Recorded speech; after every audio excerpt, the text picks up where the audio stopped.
நிஜ ரோஜாக்களை வளருங்கள். திருமணம் செய்து கொண்டு சந்தோஷமாக வாழ்வது எப்படி? அது சாத்தியமில்லை. இதுவரை அப்படி நடந்ததே இல்லை. இனிமேல் அப்படி நடக்கவும் வாய்ப்பில்லை. திருமணம் என்பது இயற்கைக்கு எதிரானது. மனிதன் மேல் திணிக்கப்பட்ட ஓர் அமைப்பு. அன்றைய சூழ்நிலையில் இருந்த ஏதோ ஒரு தேவைக்காக மனிதன் தன்னை தானே அடைத்துக் கொள்ள கண்டுபிடித்த சிறைதான் திருமணம். இன்று அந்த தேவையும் காலாவதியாகிவிட்டது. கடந்த காலத்தில் திருமணம் என்பது தவிர்க்க முடியாத தீமையாக இருந்தது. இன்று அது தேவையில்லாத ஒன்றாகிவிட்டது. இப்போது அதனை விட்டுவிடுவதுதான் புத்திசாலித்தனம். திருமண பந்தத்தால் மனிதன் அல்லல் பட்டது போதும். அதனால் மனிதன் தேவைக்கு அதிகமாகவே துயர்பட்டு விட்டான். திருமண பந்தம் என்பதே ஓர் அசிங்கமான சமூக அமைப்பு. காரணம், ஒரு நாளும் அன்பையும் காதலையும் நாம் சட்டத்துக்குள் அடக்கி வைக்க முடியாது. காதலும் சட்டமும் ஒன்றுக்கொன்று முரணானவை. திருமணம் என்பது காதலை சட்டபூர்வமாக்கும் ஒரு முயற்சி. அது பயத்தின் அடிப்படையில் விளைந்தது. வருங்காலத்தை பற்றி, நாளைய நிலை பற்றி மனிதன் அதிகமாக கவலைப்பட்டதன் விளைவாகத்தான் திருமணம் என்ற அமைப்பை கண்டுபிடிக்க நேர்ந்தது. நிகழ்காலத்தின் அவசியம் மனிதன் எப்போதும் கடந்த காலத்தை பற்றியும் வருங்காலத்தை பற்றியும் யோசித்துக் கொண்டிருக்கிறான். இதன் காரணமாக நிகழ்காலத்தை அழித்துக் கொண்டிருக்கிறான். நிகழ்காலம் மட்டும்தான் நிஜம். நிகழ்காலத்தில் மட்டும்தான் நாம் வாழ முடியும், வாழ வேண்டும். இறந்த காலம் ஏற்கனவே இறந்துவிட்ட காலம். அதை குழி தோண்டி புதைத்தால்தான் நிகழ்காலத்தில் நிம்மதியாக வாழ முடியும். உண்மையான அறிவுள்ளவன் கடந்த காலத்தை பற்றி கவலைப்படுவதில்லை. அதை நினைத்து கூட பார்ப்பதில்லை. எது நடந்ததோ அது நடந்துவிட்டது. அதை பற்றி நினைத்து கொண்டிருப்பதில் என்ன பயன்? அவன் வருங்காலத்தை பற்றியும் கவலைப்படுவதில்லை. அதுதான் இன்னும் வரவே இல்லையே. வருங்காலம் வரும்போது அதை எப்படி சமாளிப்பது என்று அறிவாளிக்கு தெரியும். அதை பற்றி இப்பொழுது நினைப்பதால் என்ன லாபம்? இதுவரை எழாத கேள்விகளுக்கு எதற்கு ஏற்கனவே தயாராக இருக்கும் பதில்களை சொல்வது அபத்தம் அல்லவா? ஏற்கனவே நீங்கள் தயாராக வைத்திருக்கும் பதில்கள் அபத்தமாகத்தான் இருக்கும். ஏனென்றால் வாழ்க்கை ஒவ்வொரு நொடியும் மாறிக்கொண்டே இருக்கிறது. வாழ்க்கை எப்போதும் ஒரு புதிராகவே, ஒரு வியப்பான விஷயமாகவே இருக்கிறது. அதை கணிக்கவே முடியாது. ஆனால் வருங்காலத்துக்கு தயாராக இருப்பதுதான் சாமர்த்தியம் என்று மனிதன் நினைத்து கொண்டிருக்கிறான். நீங்கள் இன்று ஒரு ஆணை காதலிக்கலாம், ஒரு பெண்ணின் மேல் மோகம் கொள்ளலாம். ஆனால் வருங்காலத்தில் அந்த காதல் என்ன ஆகும் என்று உங்களால் கணிக்க முடியாது. நீங்கள் இன்று காதலிக்கும் ஒரு பெண் நாளை வேறு ஒருவரை விரும்பலாம். உங்களையே அவள் காதலித்து விட்டாள், மற்றொருவரை அவள் காதலிக்க மாட்டாள் என்று என்ன நிச்சயம்? இது உங்களுக்கே தெரியும். அவள் என்னையே விரும்பினாள். அதனால் அவள் நிச்சயம் வேறு ஒருவரை விரும்புவதற்கு வாய்ப்பு இருக்கிறது. இந்த எண்ணம் எப்படியும் உங்கள் மனதில் ஓடிக்கொண்டுதான் இருக்கும். எப்படியாவது அவளை வேறு ஒருவரை காதலிக்க விடாமல் தடுக்க வேண்டும் என்று நினைக்க தொடங்குகிறீர்கள். அப்போதுதான் உங்களுடைய வருங்காலம் பத்திரமாக, பாதுகாப்பாக இருக்கும். அது மட்டுமில்லை, அவளுடைய வருங்காலமும் உங்களுடையதாகிவிடும். அந்த பெண்ணின் உடல் என்றென்றும் உங்களுக்கு சொந்தமாக இருக்க வேண்டும் என்று நினைக்கிறீர்கள். அவளுடைய இதயத்தை பற்றி, ஆன்மாவை பற்றி, காதலை பற்றி உங்களுக்கு கவலை இல்லை. ஏனென்றால் சட்டத்தால் அவளது இதயத்துக்கு தடை போட முடியாது. அவளது ஆன்மாவை கட்டுப்படுத்த முடியாது. ஆனால் சட்டத்தால் அவளது உடலை கட்டுப்படுத்த முடியும்.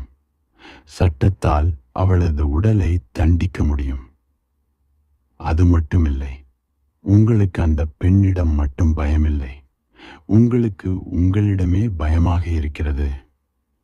இந்த பெண்ணிடம் காதல் கொண்டது போல் நீங்கள் வேறு பெண்ணிடம் காதல் கொள்ளலாம் இல்லையா? உங்கள் மனம் சதா வேறு பெண்களை பற்றி சிந்தித்துக் கொண்டிருப்பது உங்களுக்கு தெரியும். நாளை இந்த பொண்ணிடம் உங்களுக்கு நாட்டமில்லாமல் போய்விடலாம். அது வெறும் சாத்தியக்கூறு அல்ல, நிச்சயம் அப்படி நடக்கும். அப்படி நினைக்கும் போதுதான் உங்களுக்கு உங்கள் மீதே பயமாக இருக்கிறது. இதிலிருந்து நீங்கள் தப்பி ஓட நினைக்கிறீர்கள். இந்த பெண் உங்களை நன்றாக பார்த்து கொள்வதால் நீங்கள் அவளையே பற்றி கொண்டு வாழ்க்கை முழுவதும் இருக்க வேண்டும் என்று நினைக்கிறீர்கள். அவள் உங்களுக்கு வாழ்க்கையில் ஓர் ஆறுதலாக இருந்திருக்கிறாள். பல சமயங்களில் உங்களுக்கு தாயாக இருந்திருக்கிறாள். உங்களுக்கு ஆதரவாக இருந்து உங்கள் வாழ்க்கையை சுகமாக்கி இருக்கிறாள். அதனால் அவளை விட்டுவிட்டு வேறு ஒரு பெண்ணை தேட நீங்கள் அஞ்சுகிறீர்கள். அவளுக்கு துரோகம் செய்ய உங்கள் மனம் இடம் கொடுக்கவில்லை. உங்களுக்கு உங்கள் ஆழ்மனதை பார்த்தாலே பயமாக இருக்கிறது. அது உங்களை எங்கு வேண்டுமானாலும் இழுத்து கொண்டு போகலாம். நான் என்றும் உன்னை விட்டு போக மாட்டேன் என்று அந்த பெண்ணிற்கு சத்தியம் செய்து கொடுத்திருக்கிறீர்கள். காலம் முழுவதும் உன்னை காதலிப்பேன் என்று அவளுக்கு வாக்கு கொடுத்திருக்கிறீர்கள். நீங்கள் செய்து கொடுத்த சத்தியத்தை மீற உங்களுக்கு பயமாக இருக்கிறது. இந்த சத்தியத்தை மீறினால் உனக்கு மன்னிப்பே கிடையாது என்று உங்கள் மனசாட்சி உங்களை அச்சுறுத்தி கொண்டே இருக்கிறது. ஒருவேளை அந்த சத்தியத்தை மீற நேர்ந்தால் அந்த பாரம் நீங்கள் சாகும் வரை உங்களை அழுத்தி கொண்டே இருக்கும். அந்த குற்ற உணர்விலிருந்து உங்களால் தப்பிக்கவே முடியாது. பெண்ணின் நிலையும் உங்களுடையதை போலத்தான் இருக்கிறது. அதனால்தான் ஆணும் பெண்ணும் தங்கள் வருங்காலத்தை பற்றி பயமில்லாமல் இருக்க திருமண பந்தம் என்ற சமூக அமைப்பு கண்டுபிடிக்கப்பட்டது. தங்கள் மேல் நம்பிக்கை இல்லாத அந்த பயந்தாங்கொள்ளிகள் சட்டம், சமூகம், சம்பிரதாயம் ஆகியவற்றின் துணையை நாடுகிறார்கள். தங்களை சுற்றி ஆயிரக்கணக்கான சுவர்களை எழுப்பிக் கொண்டிருக்கிறார்கள். அந்த சுவர்களுக்குள் அவர்கள் என்றும் சேர்ந்தே இருக்க வேண்டும் என்பதற்காக. ஆனால் இது சிறிய ஆனால் இல்லை, மிக பெரிய ஆனால். நாளை ஏதாவது நடந்துவிட்டால் உங்கள் வாழ்க்கையே துன்பமாகிவிடும். நாளை நிச்சயம் ஏதாவது நடக்கும். இன்றிருப்பதைப் போல் நாளை இருக்காது. ஏதாவது ஒரு மாற்றம் நிகழ்ந்தே தீரும். வாழ்க்கை எப்போதும் ஒரே மாதிரி இருப்பதில்லை. அடுத்தடுத்த நொடிகளில் கூட மாற்றங்கள் நிகழலாம். உலகமே தலைகீழாக மாறிவிடலாம். வருங்காலத்தை பற்றி யாராலும் எதுவும் சொல்ல முடியாது. வருங்காலம் என்பது நமது கணிப்பிற்கும் அறிவிற்கும் அப்பாற்பட்டது. ஜாதகம், கைரேகை, எண்கணிதம், சீனர்களின் டாரோட் கார்டுகள், ஐச்சிங் என்ற ஜோதிட முறை எதுவுமே நமக்கு உதவாது. வருங்காலத்தை கணிப்பதற்காக மனிதன் தலையால் தண்ணீர் குடித்து பார்த்தான். எதுவுமே பலிக்கவில்லை. வருங்காலம் என்ன என்பது நமக்கு தெரியாது. நாம் தெரிந்து கொள்ளவும் முடியாது. அப்படி இருக்கும்போது நீங்கள் ஏன் உங்கள் இருவரையும் சுற்றி தடுப்புச் சுவர்கள் எழுப்பிக் கொள்ள வேண்டும்? வெளியே போகும் வழிகளை எல்லாம் ஏன் அடைத்து வைக்க வேண்டும்? அப்படி அடைபட்டு கிடந்தால் உங்களுக்கு சுவாசிக்க கூட காற்று இருக்காது. நீங்கள் மூச்சு திணறுவீர்கள். உங்களுக்கு காரணமில்லாமல் கோபம் வரும், ஆத்திரம் வரும். இப்போது நீங்களே உருவாக்கிய சிறையிலிருந்து உங்களாலேயே தப்பிக்க முடியாது. அதனாலேயே உங்களுக்கு கோபம் வரும். உங்களை நீங்களே சிறைப்படுத்திக் கொண்டீர்கள். இப்பொழுது அந்த சிறையில் வாழ்வதற்கான ஒரே வழி உணர்ச்சியற்றவராக ஆக்கிக் கொள்வதுதான். உங்களிடம் இருக்கும் அன்பு என்ற உணர்ச்சியை ஊறு தெரியாமல் அழித்து விடுவதுதான். எவ்வளவு தூரம் முடியுமோ அவ்வளவு தூரம் போலியாக வாழ்வதுதான். சுருங்கச் சொன்னால் செத்ததைப் போல் வாழ்வதுதான் ஒரே வழி. அப்படிப்பட்ட ஒரு வாழ்க்கை தேவைதானா? அதனால்தான் மனிதர்கள் வெகு சீக்கிரம் இறந்து விடுகிறார்கள். அவர்கள் இறந்து 30-40 வருடங்களுக்கு பிறகுதான் அவர்கள் புதைக்கப்படுகிறார்கள் அல்லது எரிக்கப்படுகிறார்கள். ஆமாம், அவர்கள் பிணங்களாகத்தான் வாழ்கிறார்கள். இன்று பலரும் தங்களுடைய 30வது வயதிலேயே இறந்து விடுகிறார்கள். பின் தங்களுடைய 70வது 80வது வயது வரை பிணம் போன்ற நிலையில்தான் தங்கள் சிறை வாழ்க்கையை தொடர்கிறார்கள். அவர்களிடம் உள்ள காதல் செத்தவுடன் அவர்களும் செத்து விடுகிறார்கள். ஏனென்றால் அன்புதான் வாழ்க்கையே. ஆனால் காதல் சட்டமில்லை. காதல் காரண காரியத்துக்கு கட்டுப்படும் தர்க்க சாஸ்திரம் இல்லை. வாழ்க்கை அடிப்படையில் ஆபத்தானது, பாதுகாப்பற்றது. அந்த பாதுகாப்பின்மைதான் வாழ்க்கைக்கு அழகை தருகிறது. திருமணம் என்ற அமைப்பு தொடர்ந்து இருக்குமா என்று எனக்கு சந்தேகமாக இருக்கிறது. எப்படியும் இதுவரை இருந்ததைப் போல் அது இனிமேல் இருக்க முடியாது. திருமணம் என்ற அமைப்பு இவ்வளவு இறுக்கமாக இருக்கக்கூடாது. இன்னும் கொஞ்சம் நெகிழ்வாக இருக்க வேண்டும். வேறு வகையில் சொன்னால் அது ஒரு சமுதாய அமைப்பாகவே இருக்கக்கூடாது. ஆணும் பெண்ணும் சேர்ந்துதான் வாழ வேண்டும். இருவரும் சேர்ந்தால்தான் முழுமையான வாழ்க்கை வாழ முடியும். ஆண் வாழ்க்கையின் ஒரு பாதி என்றால் பெண் மறுபாதி. இரு பாதிகளும் சேராமல் முழுமை வராது. ஆண் இல்லாமல் பெண்ணும், பெண் இல்லாமல் ஆணும் வாழவே முடியாது. ஒருவருக்கு ஒருவர் அவசியம் தேவை. இருவரும் சேர்ந்தால் அங்கே முழுமை இருக்கும். ஆனால் அவர்கள் இருவரும் காதலின் சக்தியால் தான் சேர்ந்து வாழ வேண்டுமே அன்றி சட்டத்தின் வலியுறுத்தலால் சேர்ந்து வாழக்கூடாது. அந்த சேர்க்கை இருவரின் முழு சுதந்திரத்தின் வெளிப்பாடாக இருக்க வேண்டுமே தவிர இருவரையும் அடிமைப்படுத்தும் பந்தமாக இருக்கக்கூடாது. திருமணம் என்ற அமைப்பு மறைந்துவிட்டால் சமூகத்தின் அமைப்பே மாறிவிடும். வேறு எந்த வகையிலும் சமுதாய அமைப்பை மாற்ற முடியாது. ஏனென்றால் திருமணம் மறைந்துவிட்டால் வேறு பல சமுதாய அமைப்புகளும் தாமாகவே மறைந்துவிடும். குடும்பம் என்ற அமைப்பு கூட்டு வாழ்வு என்ற அமைப்பாக மாறிவிடும். குழந்தைகளின் மேல் தனி மனிதர்கள் உரிமை கொண்டாட முடியாது. குழந்தைகள் கூட்டு அமைப்புக்குத்தான் சொந்தம் என்ற நிலை வந்துவிடும். இதனால் குழந்தைகள் ஒரு பிரச்சனையாக இருக்க மாட்டார்கள். இன்று பாருங்கள், விவாகரத்துகள் மலிந்துவிட்டன.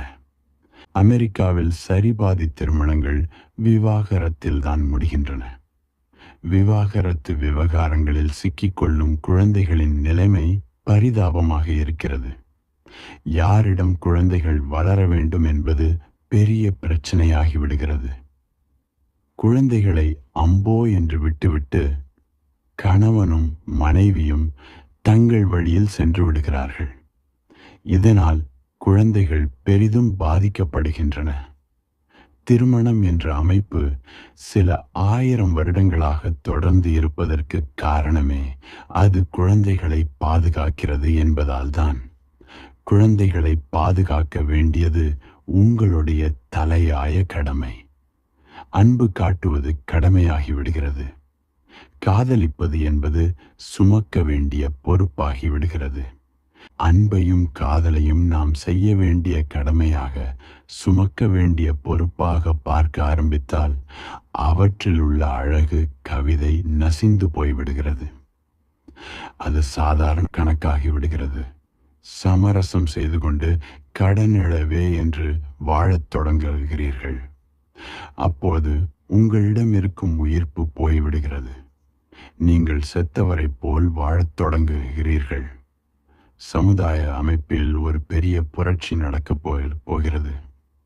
திருமணம் என்ற அமைப்பு மறைந்தால்தான் அந்த புரட்சி நடக்கும். என்று குழந்தைகள் தனி மனிதர்களுக்கு சொந்தமில்லை என்ற நிலை வருகிறதோ, அன்றிலிருந்து குழந்தைகள் மிகுந்த அன்புடன், மனிதத்தன்மையுடன் நடந்து கொள்வார்கள். குழந்தைகளில் இந்துக்கள், இஸ்லாமியர்கள், கிறிஸ்தவர்கள் என்று யாரும் இருக்க மாட்டார்கள். மனக்கட்டு திட்டங்களை உருவேற்றவர்கள் பெற்றோர்கள் என்று யாரும் இருக்க மாட்டார்களே. அவர்கள் கூட்டு அமைப்புக்கு மட்டுமே கட்டுப்பட்டவர்களாக இருப்பார்கள். கூட்டு அமைப்புக்குள் வளரும் குழந்தைகளுக்கு பலதரப்பட்ட மக்களுடன் பழகும் அனுபவம் கிடைக்கும். கூட்டமைப்பில் வளரும் ஒரு குழந்தை அம்மாக்கள், சித்திகள், பெரியம்மாக்கள் என்று பல பெண்களை பார்க்கும். இவர்களிடமிருந்து நல்ல அனுபவங்களை பெறும். அதேபோல் அது அப்பாக்கள், பெரியப்பாக்கள், சித்தப்பாக்கள் என்று பல ஆண்களை பார்க்கும். தன் வயதொத்த பல சகோதர சகோதரிகளிடம் பழகி அதனால் அதன் மனம் மேலும் மேலும் விரிவடையும். இப்போது குழந்தைக்கு அவ்வளவாக பரந்த அனுபவம் கிடைப்பதில்லை. ஒவ்வொரு குழந்தையையும் ஒரு பெண்தான் தாய் என்ற நிலையிலிருந்து வளர்க்கிறாள். அவளுடைய தாக்கம் அந்த குழந்தை உயிர் வாழும் வரை இருக்கிறது. அது அந்த குழந்தைக்கு ஓர் அகற்ற முடியாத பதிவாக மாறிவிடுகிறது. அதன் பின் அந்த குழந்தை தான் பார்க்கும் பெண்களில் எல்லாம் தன் தாயையே தேடுகிறது. அந்த குழந்தை காதலிக்கும் ஒவ்வொரு பெண்ணிடமும் தனது தாயையே தேடுகிறது. தேடியது கிடைக்காததால் அது ஏமாந்து போகிறது. எப்படி அந்த குழந்தை தனது தாயை வேறு ஒரு பெண்ணிடம் காண முடியும்? உலகில் எந்த இரண்டு மனிதர்களும் ஒரே மாதிரி இருப்பதில்லை. அதனால் அந்த குழந்தையால் எந்த பெண்ணிடமும் தனது தாயை காண முடியாது. என்றாலும் தனது மனைவியிடம், காதலியிடம், தோழியிடம் தனது தாயை பார்க்க துடித்து கொண்டிருக்கிறது அந்த குழந்தை.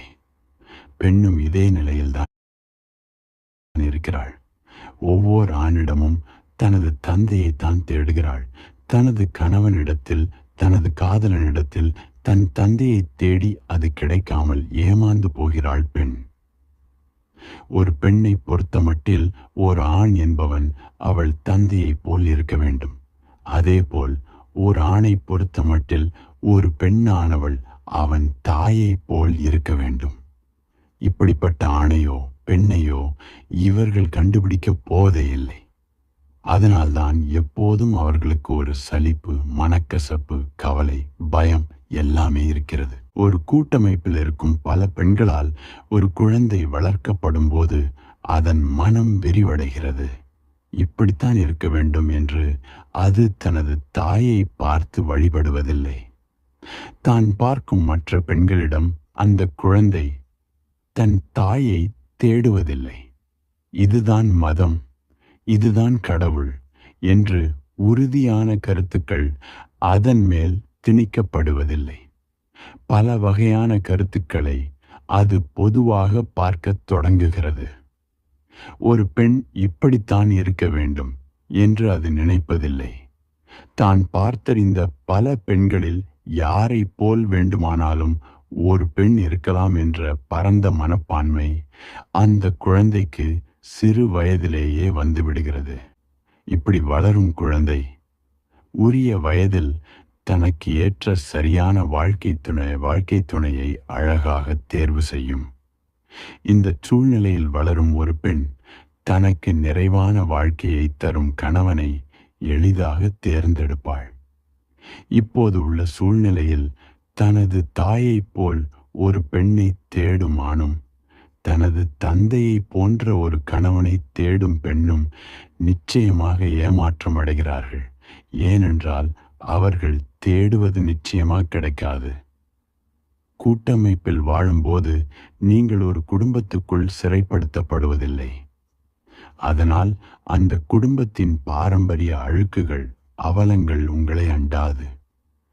சாதாரண குடும்ப வளர்ப்பில் இந்து மதத்தைச் சேர்ந்த பெற்றோர்கள் தங்கள் குழந்தைகளை இந்துக்களாக வளர்ப்பார்கள்.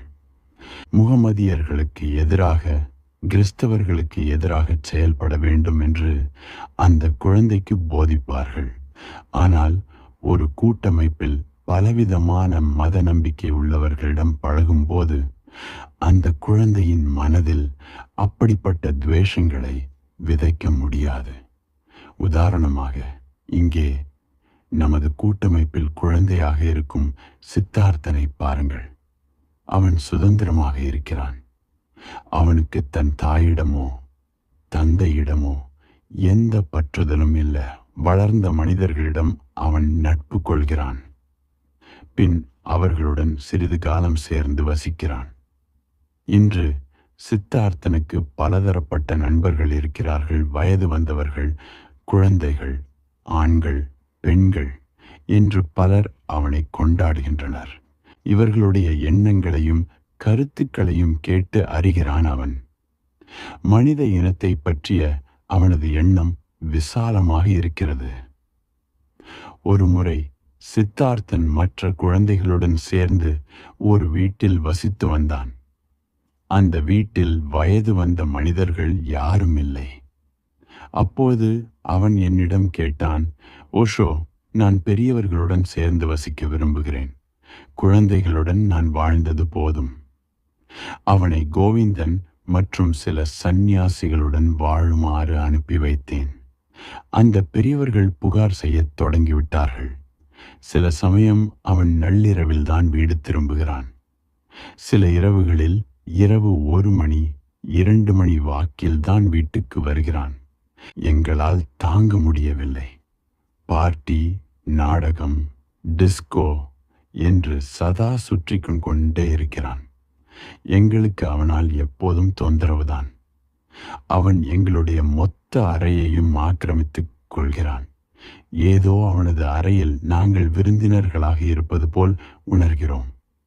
தன்னுடைய பொருள்களை அறை முழுவதும் பரப்பி வைத்துள்ளான். அவனுடைய விளையாட்டு பொம்மைகள் அறை முழுவதும் சிதறி கிடக்கின்றன. அதனால் தயவு செய்து அவனை வேறு யாரோடாவது போய் இருக்கச் சொல்லுங்கள். நான் சித்தார்த்தனிடம் அவனது தாய் நீரஜாவுடன் போய் சேர்ந்து இருக்குமாறு கூறினேன். குருவே, வேறு எங்கு வேண்டுமானாலும் நான் போயிருக்கிறேன். என் தாயுடன் மட்டும் இருக்கச் சொல்லாதீர்கள். ஆனால் நீங்கள் வற்புறுத்தினால் நான் போகிறேன். கொஞ்ச நாட்களாவது உன் தாயுடன் நீ இருக்க வேண்டும். பின் வேறு இடம் பார்க்கலாம் என்று அவனை சமாதானப்படுத்தி அனுப்பி வைத்தேன். அவன் இதுவரை பல குடும்பங்களுடன், பல தம்பதிகளுடன் வாழ்ந்து விட்டான். அவன் எங்கே போய் இருந்தாலும் அங்கே அவனுக்கென்று நண்பர்களை தேடிக் கொள்கிறான். அவனுக்கென்று ஒரு நண்பர் பட்டாளமே இருப்பதால் அவனுக்கு எப்போதும் பணமுடை இருந்ததே கிடையாது. அவன் யாரிடம் வேண்டுமானாலும் பணம் கேட்டு வாங்கிக் கொள்வான். சித்தார்த்தனின் தாய் நீரஜாவின் காதலன் தான் சத்வன். ஆனால் இப்போது சத்வன் நீரஜா காதல் முறிந்துவிட்டது. ஆனால் சத்வனுக்கும் சித்தார்த்தனுக்கும் இன்னும் நட்பு நீடிக்கிறது. சத்வனுக்கும் சித்தார்த்தனுக்கு இன்னும் வரவு செலவு நடந்து கொண்டிருக்கிறது. தினமும் சித்தார்த்தன் சத்துவனிடம் பணம் கேட்க வருவான். ஒரு நாள் சத்துவன் சித்தார்த்தனிடம், என்னிடம் பணமில்லை என்று சொன்னான். உடனே சித்தார்த்தன் யாரிடமோ போய் 5 ரூபாய் வாங்கி கொண்டு வந்து சத்வனிடம் கொடுத்தான். உனக்கு பணம் தேவை என்றால் என்னிடம் கேள். எனக்கு நிறைய நண்பர்கள் இருக்கிறார்கள். உனக்கு எவ்வளவு பணம் தேவையோ அனைத்தையும் என்னால் கொடுக்க முடியும். இந்த குழந்தை சித்தார்த்தன் முற்றிலும் மாறுபட்ட குழந்தை. இவன் யூதர்களுடன், கிறிஸ்துவர்களுடன், இந்துக்களுடன் வாழ்ந்திருக்கிறான். அவனுக்கு மனக்கட்டு திட்டங்கள் எதுவும் கிடையாது. பறந்து விரிந்து கிடக்கும் இந்த உலகமே அவனது வீடு. குழந்தைகள் இப்படித்தான் வளர வேண்டும். இப்படி குழந்தைகள் வளர்ந்தால் இந்த உலகத்தில் அசிங்கமான மதவெறி சண்டைகள், போராட்டங்கள், போர்கள், மதவெறி கொள்கைகள் எல்லாம் இருந்த சுவடு தெரியாமல் அழிந்துவிடும். இவை எல்லாமே குடும்பம் என்ற அமைப்பில் இருந்து தோன்றியவை. குடும்பம் என்ற அமைப்பு திருமணம் என்ற அமைப்பை சார்ந்தே இருக்கிறது. குடும்பம் என்ற அமைப்பு இல்லாது போனால் நாட்டு எல்லைகள் அழிந்துவிடும். நாடு என்ற அமைப்பே இல்லாமல் போய்விடும். மதங்கள், கோயில்கள், தேவாலயங்கள், மசூதிகள் எல்லாமே மறைந்து மண்ணோடு மண்ணாகிவிடும். இதனால்தான் நாடுகளும் மதங்களும் திருமணத்தை புனிதமான பந்தம் என்று கொண்டாடுகின்றன. ஆனால் அதுதான் இருப்பதிலேயே அசிங்கமான பந்தம். அன்பும் சுதந்திரமும். அவர்கள் என்ன சொல்கிறார்கள்? திருமணம் என்ற ஒன்று இல்லாமல் குழந்தைகளுக்கு எப்படி அன்பு கிடைக்கும்? உண்மையிலேயே திருமணங்களே இல்லாதிருந்தால் குழந்தைகளுக்கு இன்னும் அதிகமான அன்பு கிடைத்திருக்கும். அவர்களுடைய பெற்றோர்கள் அவர்கள் மேல் காட்டும் அன்பை யாரும் தடுத்து நிறுத்தப் போவதில்லை. அது தவிர மற்றவர்கள் அவர்கள் மேல் அன்பு காட்டவும் வாய்ப்பு இருக்கிறது. தங்கள் மேல் இப்படி நாலாபக்கமும் அன்பு பொழியப்படுவதைக் கண்டு அந்த குழந்தைகள் யாரையும் சார்ந்திருக்காமல் சுதந்திரமாக வளர்வார்கள். முதலில் இருந்தே அவர்கள் மனதில் ஒரு புதுமையான சுதந்திரம் இருக்கும். அதுதான் அவர்களின் முக்கிய தேவை. மனித வரலாற்றில் மதங்களுக்காக பல சண்டைகள் நடந்திருக்கின்றன. இதற்கெல்லாம் மூல காரணம் நாம் எல்லாருமே ஒரு வகையில் மனக்கட்டு திட்டங்களுக்கு ஆட்படுத்தப்பட்டதுதான். அதன் பின் அந்த மனக்கட்டு திட்டங்களை விட்டு மீண்டு வருவது மிகவும் கடினம். எனக்கு அந்த கஷ்டம் தெரியும். எனது பணியே உங்களை அந்த மனக்கட்டு திட்டங்களில் இருந்து மீட்பதுதானே. அதற்கு பல மாதங்கள், ஏன் பல வருடங்கள் கூட ஆகலாம். அதற்கு நீங்கள் கடுமையாக உழைக்க வேண்டும். உங்கள் மனக்கட்டு திட்டமும் உங்கள் அகங்காரமும் வேறு வேறு அல்ல. நீங்கள் என்னிடம் கேட்கிறீர்கள், திருமணம் செய்து கொண்டு சந்தோஷமாக வாழ்வது எப்படி? எனக்கு சத்தியமாக தர தெரியாது. இந்த கேள்விக்கு பதில் யாருக்குமே தெரியாது. இயேசுநாதருக்கு மட்டும் இந்த கேள்வியின் விடை தெரிந்திருந்தால் அவர் திருமணம் செய்து கொண்டிருப்பார். இயேசுநாதருக்கு கடவுளின் சாம்ராஜ்யத்துக்கு வழி தெரியும். ஆனால் திருமணம் செய்து கொண்டு மகிழ்ச்சியாக இருப்பது எப்படி என்று தெரியாது. அதனால்தான் அவர் திருமணம் செய்து கொள்ளவில்லை. லாட்சு, மகாவீரர், சுவாங்சு போன்ற ஞானிகளும் திருமணம் செய்து கொள்ளவில்லை. காரணம், அவர்களுக்கு இந்த கேள்விக்கு விடை தெரியவில்லை. கடவுளையே கண்டு கொண்டவர்கள், எல்லாவற்றிற்கும் மேலாக இருக்கும் உண்மையை உணர்ந்த இவர்களால் கூட இந்த கேள்விக்கு விடை கண்டுபிடிக்க முடியவில்லை. திருமணம் என்பது அவ்வளவு பெரிய விஷயமில்லைதான். அது ஆழமில்லாததுதான்.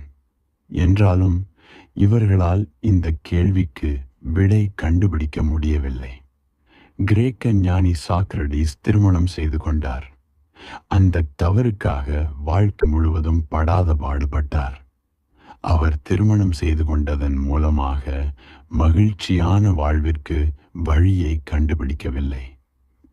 திருமணம் செய்து கொள்ளாமல் இருந்திருந்தால் அவரது வாழ்க்கை இன்னும் சிறப்பாக இருந்திருக்கும் என்ற மாபெரும் உண்மையைத்தான் அவர் கண்டுபிடித்தார். ஆனால் சாக்ரடீஸ் காலத்தில் இயேசுநாதர் பிறக்கவில்லை. லாட்சு, மகாவீரர் ஆகியோர் சாக்ரடீஸின் சமகாலத்தவர்தான். என்றாலும் அவர்கள் வேறு நாடுகளில் வாழ்ந்தார்கள். அந்த காலத்தில் நாடுகளுக்கு இடையே இன்றிருப்பது போல் தகவல் தொடர்பு இல்லை. அதனால் லாட்சு, மகாவீரர் திருமணம் செய்து கொள்ளாமலேயே வாழ்ந்தார்கள் என்பது பாவம் சாக்ரடீஸுக்கு தெரியாது. அன்று கிரேக்க நாட்டில் இருந்த சம்பிரதாயத்திலிருந்து சாக்ரடீஸால் தப்ப முடியவில்லை. முகமது நபிகள் 9 பெண்களை திருமணம் செய்து கொண்டார். பலர் என்னிடம் முகமது நபிகளை பற்றி என்ன நினைக்கிறீர்கள் என்று கேட்கிறார்கள். எனக்கு முகமது நபிகளின் ரகசியம் தெரியும். ஆனால் திருமணம் செய்து கொண்டு மகிழ்ச்சியாக வாழும் ரகசியம் தெரியாது. 9 மனைவிகள் இருந்தால் எப்போதும் அவர்களுக்குள் சண்டையிட்டுக் கொண்டே இருப்பார்கள். அதனால் முகமது நபிகள் சந்தோஷமாக தனது கடமையை செய்து கொண்டிருந்தார். அதனால்தான் நபிகள் தனது தொண்டர்களிடம் குறைந்தபட்சம் 4 பெண்களையாவது திருமணம் செய்து கொள்ளுங்கள் என்று சொன்னார். அதனால்தான் இன்று வரை முகமதிய சட்டம் 4 பெண்களை திருமணம் செய்து கொள்ள அனுமதிக்கிறது. 4 பேர் இருந்தால் ஒருவருக்கொருவர் சண்டை போட்டுக்கொண்டே இருப்பார்கள். நீங்கள் நிம்மதியாக வாழலாம் என்பதுதான் இதன் தாத்பரியம். இதில் எல்லாரையும் மிஞ்சியவர் நமது கிருஷ்ண பரமாத்மாதான். அவர் 16,000 பெண்களை திருமணம் செய்து கொண்டார். அந்த கூட்டத்தில் தொலைந்து போவது மிகவும் எளிது. கொஞ்சம் யோசித்து பாருங்கள். 16,000 பெண்கள் இருக்கும்போது யாரால் கிருஷ்ணர் எங்கே போகிறார் எப்போது வருகிறார் என்று கவனிக்க முடியும். அங்கிருக்கும் சண்டை சச்சரவுகளுக்கு அளவே இருக்காது. அந்த குழப்பமான சூழ்நிலையில் கிருஷ்ணர் எங்கு வேண்டுமானாலும் செல்லலாம், எப்படி வேண்டுமானாலும் இருக்கலாம். எல்லாருக்கும் நடுவில் அவர் அமைதியாக தியான நிலையில் அமர்ந்திருந்தாலும் யாரும் அவரை கவனித்திருக்க மாட்டார்கள். அந்த 16,000 பேரும் அடுத்தவர்களின் புடவை நகைகளை பற்றித்தான் கவலைப்பட்டு கொண்டிருந்திருப்பார்கள். புத்தரும் திருமணம் செய்து கொண்டார். ஆனால் அவர் தப்பித்து விட்டார். அவருக்கு யசோதரா என்ற அழகான மனைவி இருந்தாள். ஆனால் அவர் அரண்மனையை, தனது மனைவியை, குழந்தையை விட்டுவிட்டு சென்று விட்டார். 12 வருடங்கள் கழித்து ஞானம் பெற்ற பின்தான் அவர் திரும்பினார். உங்களுக்கு ஞானம் வந்துவிட்டதென்றால் அதன் பின் கவலை இல்லை. எந்த நிலையிலும் நீங்கள் சந்தோஷமாக இருக்க முடியும். ஆனால் எனக்கு தெரிந்து எந்த ஞானியும் ஞானம் பெற்ற பின் திருமணம் செய்து கொண்டதாக வரலாறு இல்லை. நகைச்சுவை கலந்த உண்மைகள். 2 தோழிகள் சந்தித்துக் கொண்டார்கள். மாலதி, உன் தெய்வீக காதல் எந்த நிலையில் இருக்கிறது? அக்கறையுடன் கேட்டாள் ஒருத்தி. அதெல்லாம் முடிந்து விட்டது. ஐயோ, எப்படி? ஏன்? உன் அப்பா ஏதாவது செய்தாரா? அதெல்லாம் ஒண்ணுமில்லை, நாங்கள் திருமணம் செய்து கொண்டு விட்டோம். 2 நண்பர்கள் பேசிக்கொண்டிருந்தார்கள். மனைவி தேவை என்று நான் பேப்பரில் விளம்பரம் கொடுத்தேன். நிறைய பெண்கள் விவரம் கேட்டு எழுதியிருப்பார்களே. சில பெண்கள் தான் எழுதினார்கள். ஆனால் நிறைய கணவர்கள் தங்கள் மனைவிகளை கொடுக்க தயார் என்று எழுதியிருக்கிறார்கள். மனைவி வீட்டை விட்டு ஓடிவிட்டாள். அதுவும் 5வது முறையாக. கணவன் அவளுக்காக விளம்பரம் கொடுத்தான். அன்பே, தயவு செய்து திரும்பி வந்து விடாதே. நீ செய்ததையெல்லாம் மன்னித்து விட்டேன். ஓர் அறிவுள்ள மூதாட்டி கடைசி வரை திருமணமே செய்து கொள்ளவில்லை. ஏன் இப்படி என்று கேட்டபோது அவள் சொன்னாள், நான் ஏன் திருமணம் செய்து கொள்ள வேண்டும்? சத்தமாக குரட்டை விட ஒரு நாய் இருக்கிறது. அசிங்கம். அசிங்கமாக கெட்ட வார்த்தைகள் பேச ஒரு கிளி இருக்கிறது. இரவு வந்துவிட்டால் வீட்டில் தங்காத ஒரு பூனை இருக்கிறது. இவ்வளவும் இருக்கும்போது புருஷன் எதுக்கு? தனது மனைவியின் நடத்தையில் சந்தேகம் கொண்ட ஒரு கணவன் அவளை கண்காணிக்கச் சொல்லி ஒரு துப்பறியும் நிபுணரை அமர்த்தினான். சில நாட்களுக்கு பின் அந்த நிபுணர் நிறைய படங்களுடன் வந்தார். அவனுடைய மனைவி அவனுடைய நண்பனிடம் உல்லாசமாக இருப்பதை சந்தேகமில்லாமல் அந்த படங்கள் நிரூபித்தன. அந்த படங்களை எல்லாம் பார்த்த கணவன் கத்தினான். என்னால் நம்பவே முடியவில்லை, என்னால் நம்பவே முடியவில்லை. இவ்வளவு ஆதாரம் இருக்கும்போது எப்படி உன்னால் எப்படி நம்பாம் இருக்க முடியும் என்று கேட்டார். துப்பறியும் நிபுணர் அதை சொல்லவில்லை. என் மனைவியுடன் ஒரு ஆள் எப்படி இவ்வளவு சந்தோஷமாக இருக்க முடியும் என்பதைத்தான் என்னால் நம்ப முடியவில்லை. சொர்க்கத்தில் அனைவரும் நிறைவாகவும் எங்கும் அமைதியாகவும் இருந்தனர். திடீரென்று கோவிந்தன், ஆஹா, என்ன அமைதி, என்ன அமைதி, என்ன அமைதி என்று கத்த ஆரம்பித்தான். அவனை அமைதியாக இருக்கச் சொல்லி எல்லோரும் அறிவுறுத்தினர். ஆனால் கோவிந்தன் கேட்கவில்லை. மீண்டும் மீண்டும் ஆஹா, இங்கேதான் என் அமைதி என்று கத்திக்கொண்டே இருந்தான். அவனது நடத்தையால் வெறுப்படைந்த இறைவன் அவனை நரகத்திற்கு தள்ளிவிடுகிறார். அங்கே எரியும் நெருப்புகளுக்கு நடுவிலும் கொதித்து கொண்டிருக்கும் எண்ணெய் கொப்பரைகளுக்கு நடுவிலும் வலியால் துடித்து கொண்டிருக்கும் ஆன்மாக்களுக்கு நடுவிலும் கோவிந்தன் ஆஹா, என்ன அமைதி, என்ன அமைதி என்று தொடர்ந்து கத்திக் கொண்டிருக்கிறான். நரகத்தின் அதிபதியான பீஜல்பப் அவனை அழைத்து, இந்த நரகத்துக்கு வந்து யாரும் ஆஹா, என்ன அமைதி என்று கத்தி நான் இதுவரை கேட்டதே இல்லை, ஏன் இப்படி செய்கிறாய் என்று கேட்டான். அதற்கு கோவிந்தன், பீஜல்பப், என் மனைவியோடு 50 வருடங்கள் வாழ்ந்திருந்தால் இந்த இடம் உனக்கு சொர்க்கமாக தெரியும். நான் செய்வதைத்தான் நீயும் செய்வாய் என்று பதிலளித்தான். அன்பு அச்சமற்ற வாழ்வு மற்றும் நிரந்தர தன்மை. அன்பு மட்டுமே நமக்கு போதுமானது. அன்பில் மட்டும் வாழுங்கள்.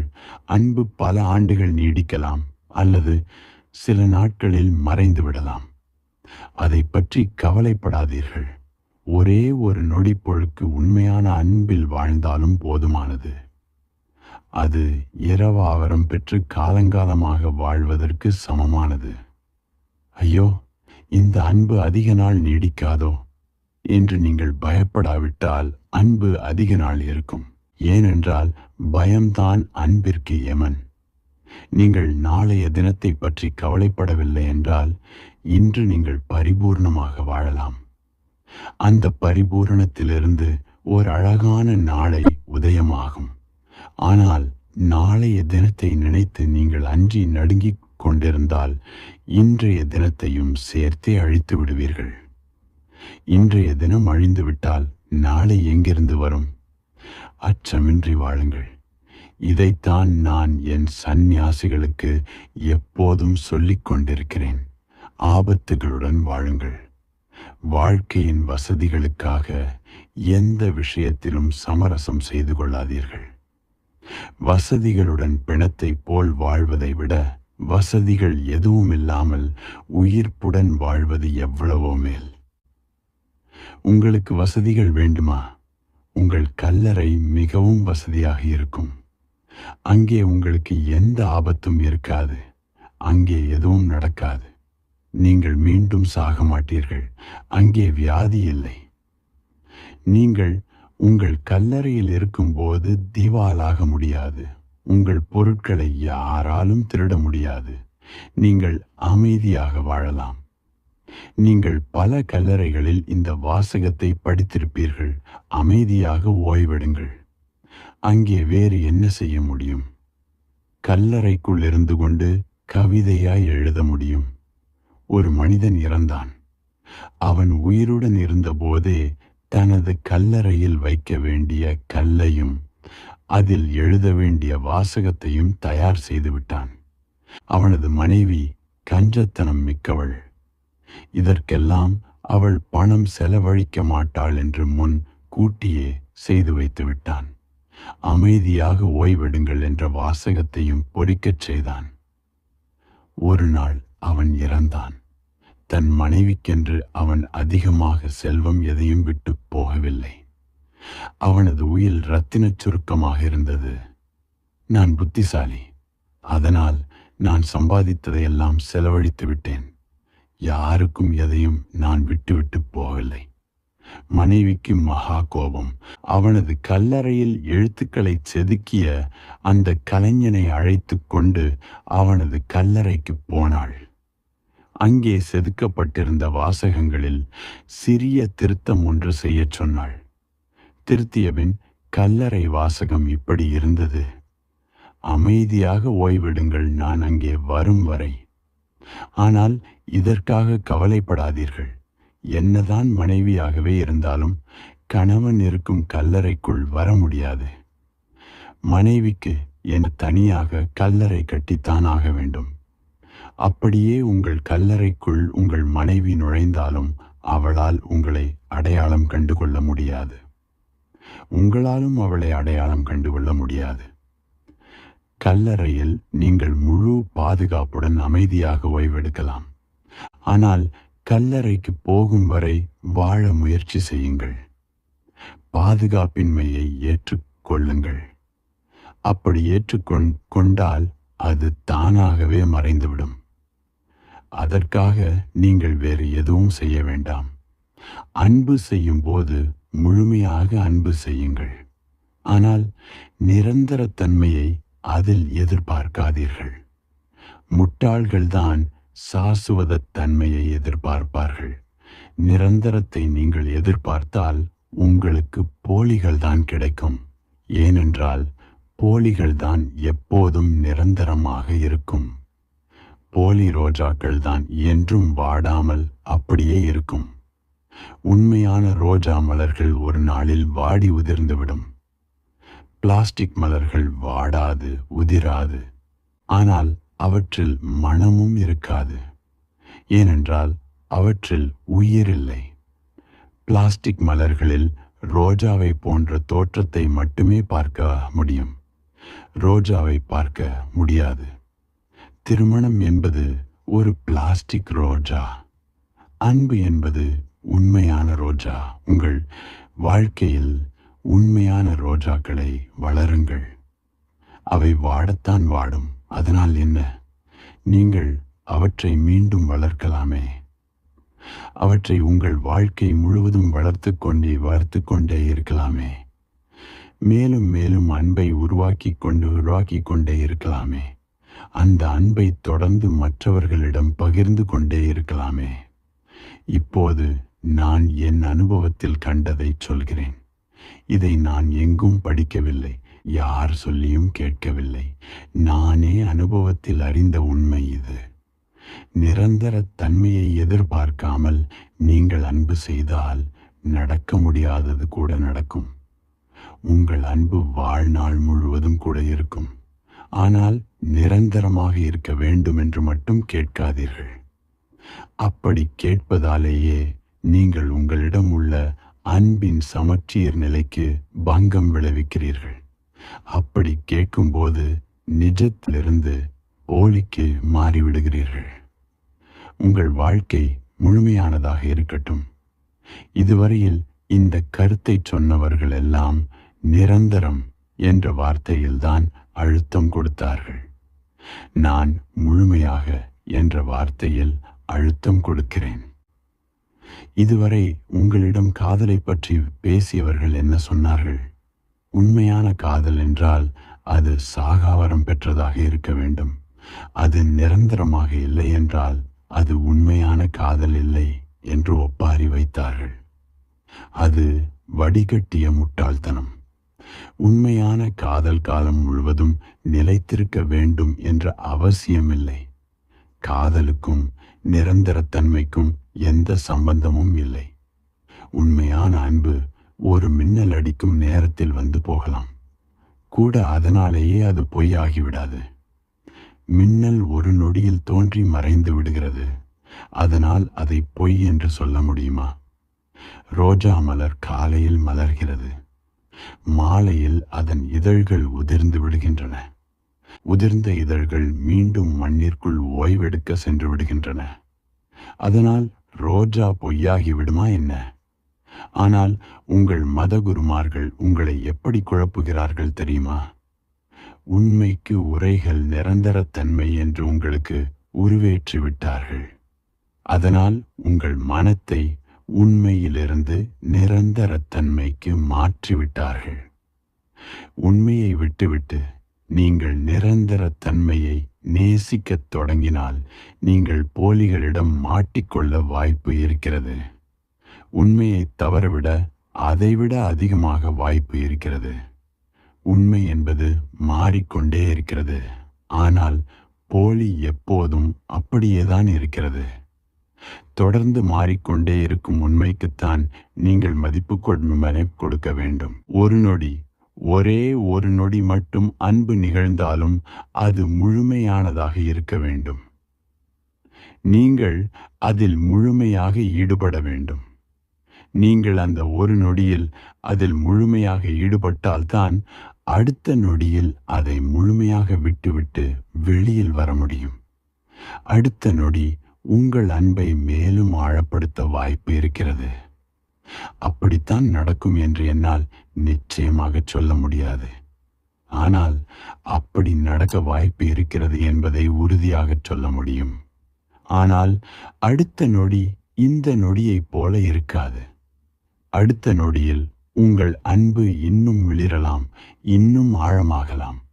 இல்லை, ஒட்டுமொத்தமாக மறைந்து போய்விடலாம். அடுத்தடுத்து வரும் 2 நொடிகள் ஒன்று போல இருக்காது. அவை ஒன்று போல இருக்க முடியாது. அதுதான் இந்த வாழ்க்கையின் அழகு. அதுதான் வாழ்க்கையின் கம்பீரம். அது நமது எதிர்பார்ப்புக்கு அப்பாற்பட்டது.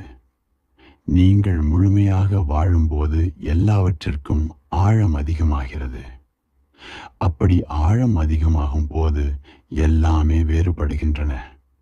அந்த வேறுபாட்டில் எப்படி நீங்கள் நிரந்தர தன்மையை தேட முடியும்? நீங்கள் நிரந்தர தன்மையை பற்றி நினைத்து கொண்டிருந்தால் உங்கள் இலக்கை தவறவிட்டு விட்டீர்கள் என்றுதான் பொருள்.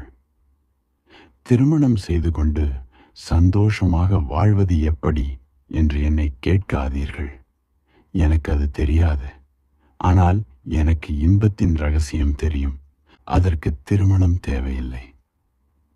திருமணம் செய்து கொள்ளாமல் நீங்கள் யாருடனாவது சேர்ந்து வாழ்ந்தீர்கள் என்றால் நல்லது. அவர் மேலுள்ள அன்பின் காரணமாக, நன்றியுணர்வின் காரணமாக சேர்ந்து வாழ்ந்தீர்கள் என்றால் நல்லது. அப்படி சேர்ந்து வாழ்வது உங்கள் வாழ்நாள் முழுவதும் தொடர்ந்தால் சந்தோஷம். ஆனால் அப்படி தொடராமல் நடுவே அந்த அன்பு மறைந்துவிட்டால் ஆழமான நன்றியுணர்வுடன் அவரிடமிருந்து பிரிந்து செல்லுங்கள்.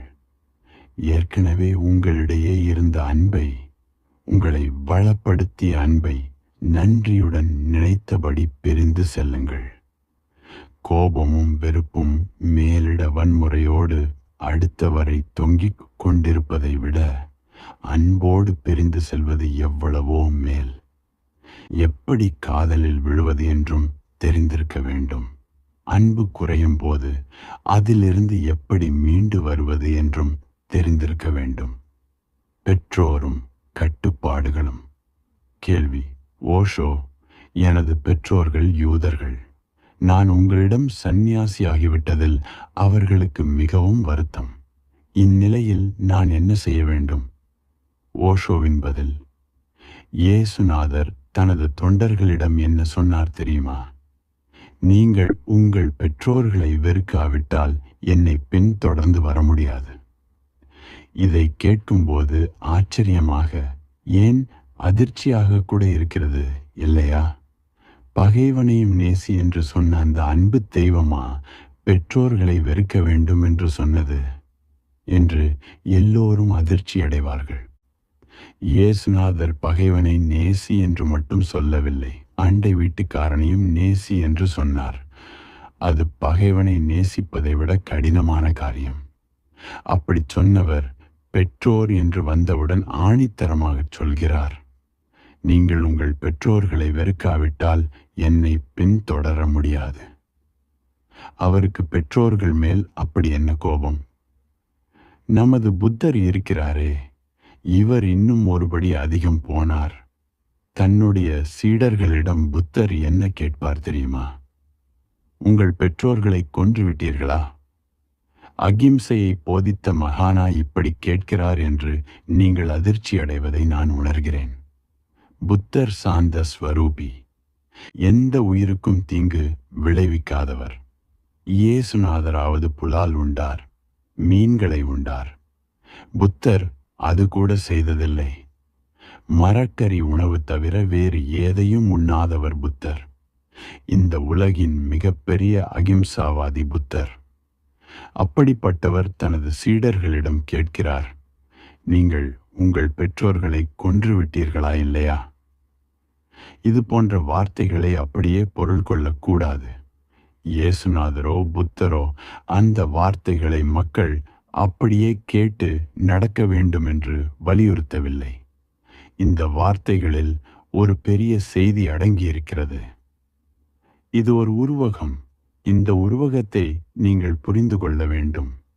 இயேசுநாதரும் புத்தரும் வெளியில் உங்கள் தாயின் உருவில், தந்தையின் உருவில் இருக்கும் பெற்றோர்களை பற்றி சொல்லவில்லை.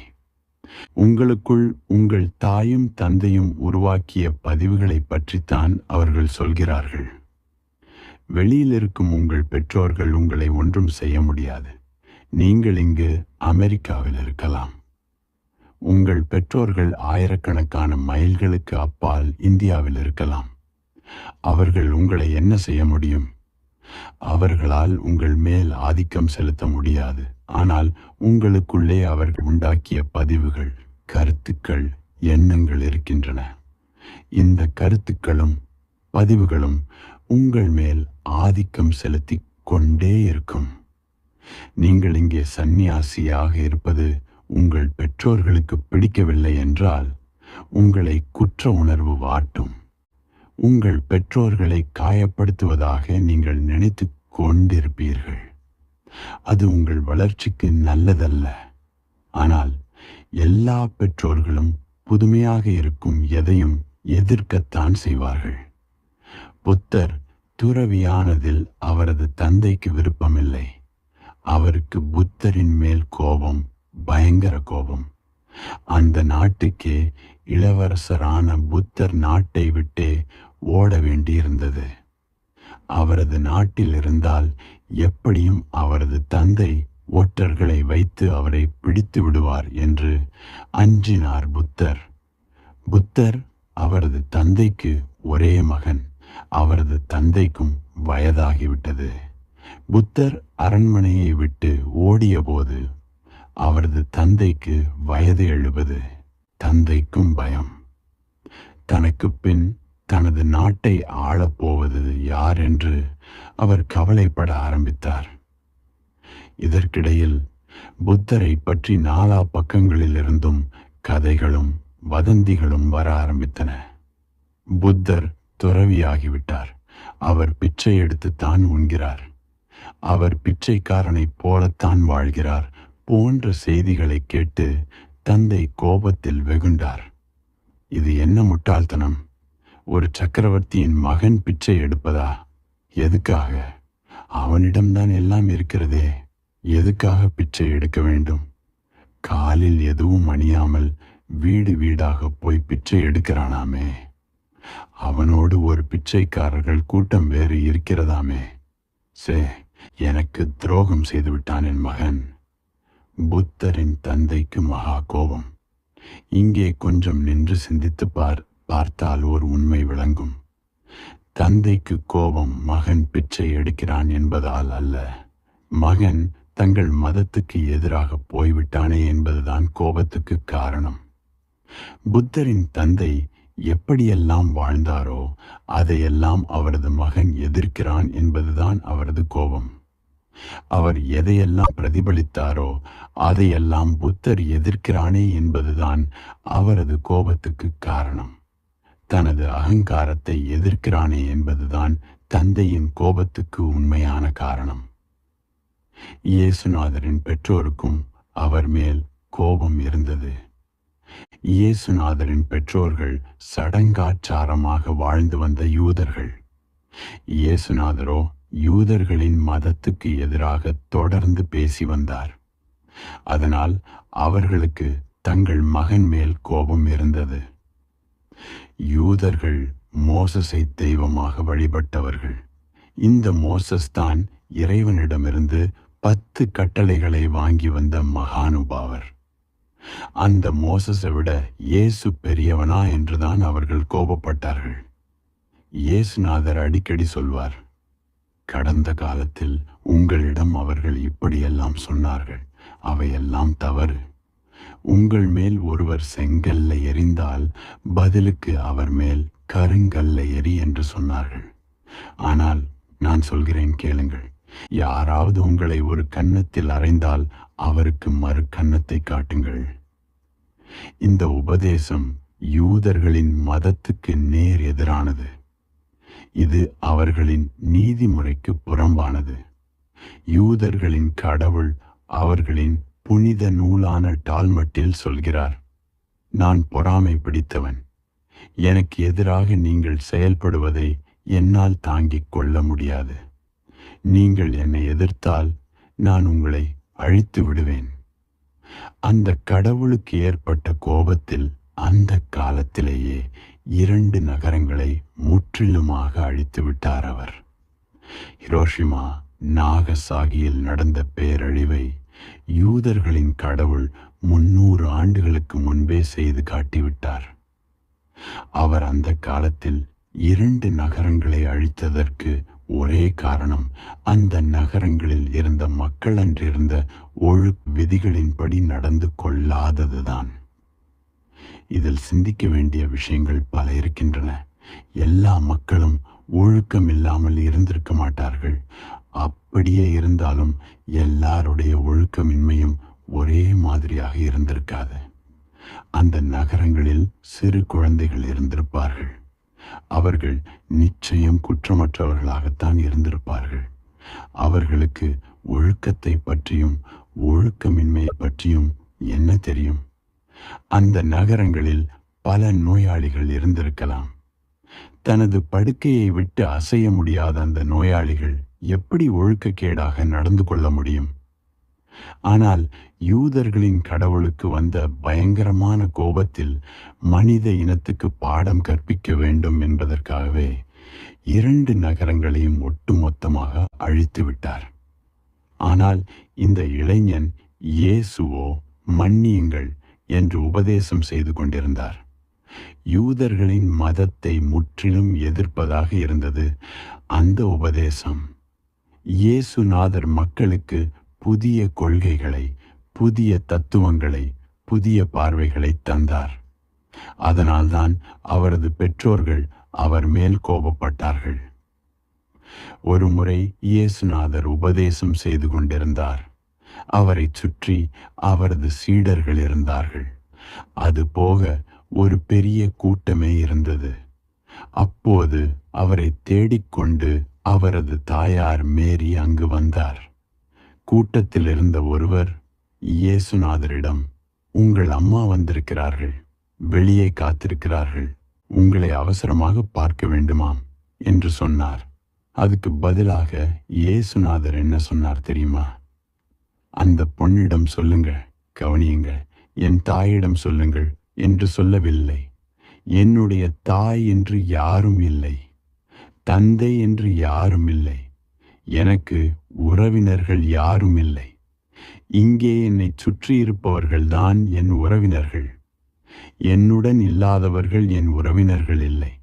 அவர்களை பற்றி எனக்கு அக்கறை இல்லை. அவளை வந்த வழியே போகச் சொல்லுங்கள். வார்த்தைகள் கடுமையாக இருக்கின்றன. இயேசுநாதர் கொடுங்கோலராக தெரிகிறார்.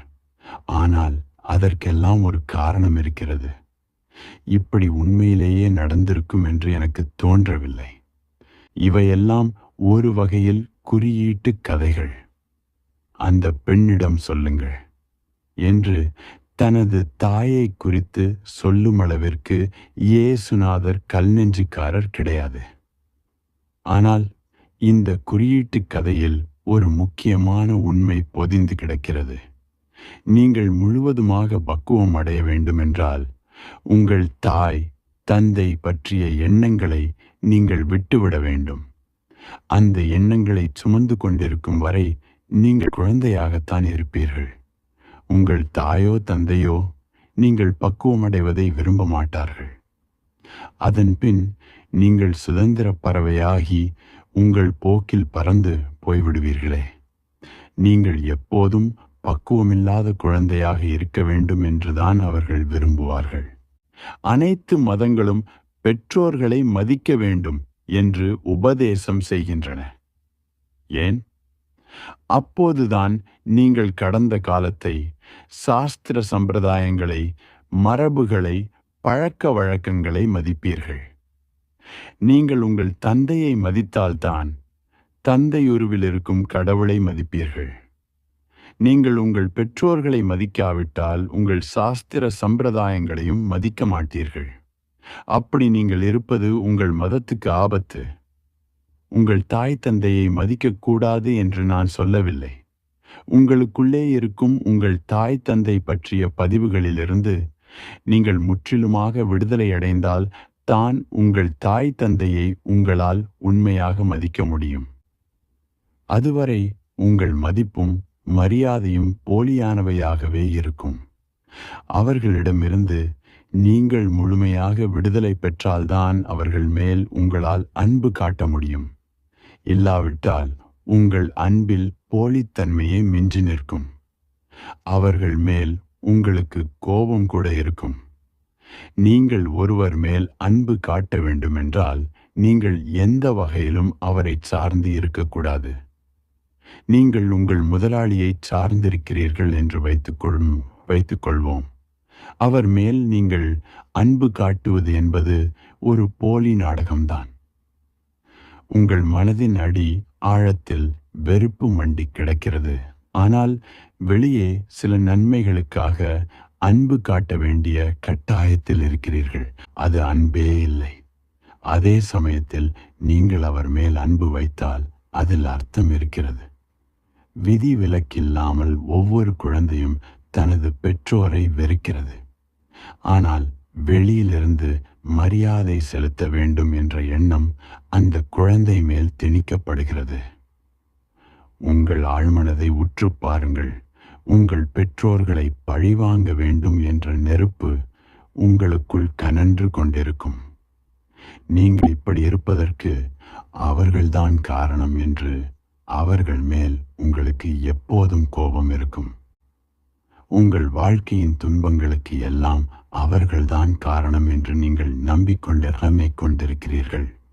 அவர்கள் உங்களுக்கு உருவேற்றிய மனக்கட்டு திட்டங்களால் தான் நீங்கள் இப்போது வாழ்க்கையில் ஊனமுற்று செயலற்று இருப்பதாக நினைத்து கொண்டிருக்கிறீர்கள். அதனால் அவர்கள் மேல் உங்களுக்கு இருக்கும் வெறுப்பு இயல்பானதுதான். இந்த வெறுப்பை பற்றி முற்றிலும் அறிந்து கொள்ளுங்கள். அவர்கள் பாவம் தாங்கள் செய்வது இன்னது என்று அறியாமல் செய்துவிட்டார்கள். இந்த உண்மையை உணர்ந்து கொண்டு அந்த வெறுப்பை விட்டொழியுங்கள். அவர்களாக விரும்பி இதையெல்லாம் செய்யவில்லை. அவர்களுக்கு அவர்கள் பெற்றோர்கள் செய்ததைத்தான் அவர்கள் உங்களுக்கு செய்திருக்கிறார்கள். அவர்கள் மன்னிக்கப்பட வேண்டியவர்கள். அதனால் மன்னித்து விடுங்கள். இயேசுநாதர் சொல்கிறார், உங்கள் தாய் தந்தையர் மேல் வெறுப்பை காட்டுங்கள். புத்தர் ஒரு படி மேலே போய் உங்கள் தாய் தந்தையரை கொன்று விடுங்கள் என்று சொல்கிறார். உங்கள் பெற்றோர்கள் பாவம் ஒன்றும் அறியாதவர்கள். அவர்களுடைய பெற்றோர்கள் அவர்களுக்கு உருவேற்றிய மனக்கட்டு திட்டங்களை உங்களுக்கு அவர்கள் உருவேற்றியிருக்கிறார்கள். அவ்வளவுதான். உலகின் முதல் மனிதர்களாக கருதப்படும் ஆதாம் ஏவாள் கூட ஒரு வகையில் மனக்கட்டு திட்டத்துக்கு ஆட்படுத்தப்பட்டவர்கள்தான். அவர்களின் தந்தையான கடவுள் ஒரு வகையில் அவர்களுக்கு மனக்கட்டு திட்டத்தை உருவேற்றினார் என்றுதான் சொல்ல வேண்டும். ஆதாமின் மனக்கட்டு திட்டத்துக்கு கடவுள்தான் நேரடி காரணம். அறிவென்ற மரத்தின் பழங்களை மட்டும் உண்ணாதே என்று கடவுள் சொன்னதுதான் அதன் பின் நடந்த அனைத்துக்கும் காரணம். அப்படி செய்யாதே என்று இறைவன் சொன்னதுதான் ஆதாமுக்கு அந்த செயல் மேல் ஆசையை உண்டாக்கியது. அது எதிர்மறையான மனக்கட்டு திட்டம். யாரிடமாவது இப்படி செய்யாதே என்று அழுத்தமாக சொன்னால் அதை எப்படி செய்வது என்றுதான் அவர்கள் யோசிக்க ஆரம்பிப்பார்கள்.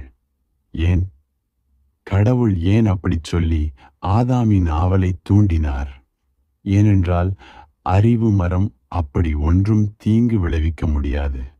அறிதல் என்றும் தீமையாகாது. அறிவு அதிகமாகி இன்னும் புத்திசாலியாகிறீர்கள். அது நல்லதுதானே?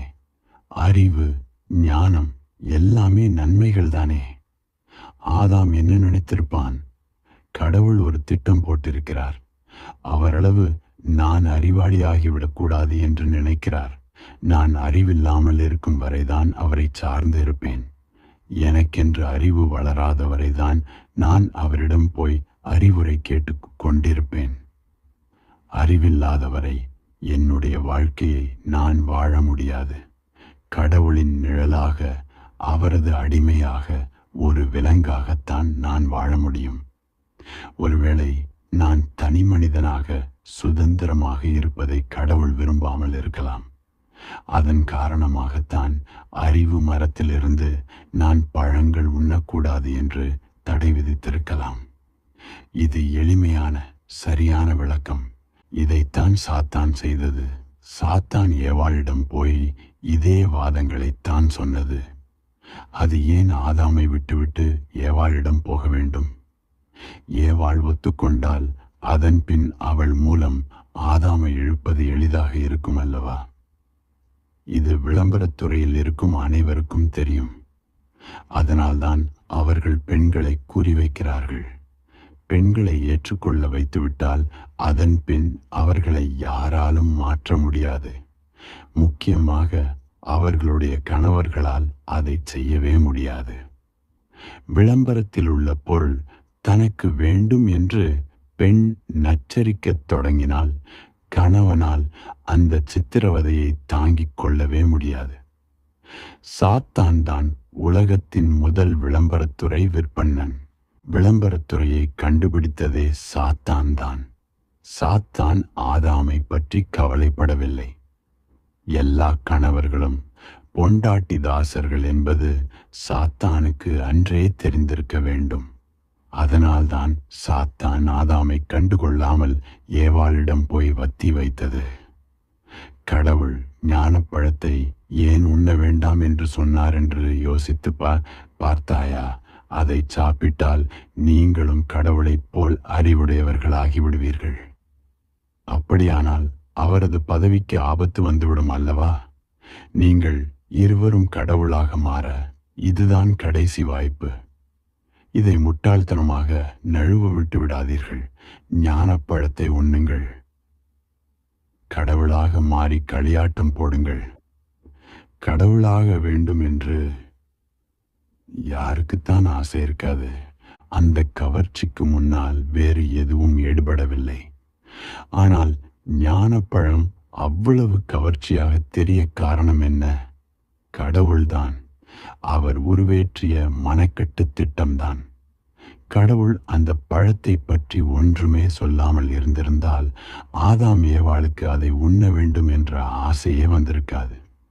அதை மட்டும் சாப்பிடாதீர்கள் என்று கடவுள் சொன்னதாலேயே அந்த பழத்துக்கு கவர்ச்சி வந்தது. அந்த கவர்ச்சியை சாத்தான் தனக்கு சாதகமாக பயன்படுத்தி கொண்டது. உங்கள் மனக்கட்டு திட்டத்துக்கு உங்கள் பெற்றோர்கள் பொறுப்பல்ல. பாவம், அவர்கள் தன்னுணர்வு இல்லாமல் செய்த காரியத்துக்கு அவர்கள் எப்படி பொறுப்பாக முடியும்? தன்னுணர்வு இல்லாமல் இருப்பவன் செய்யும் எந்த காரியமும் குற்றமாகாது.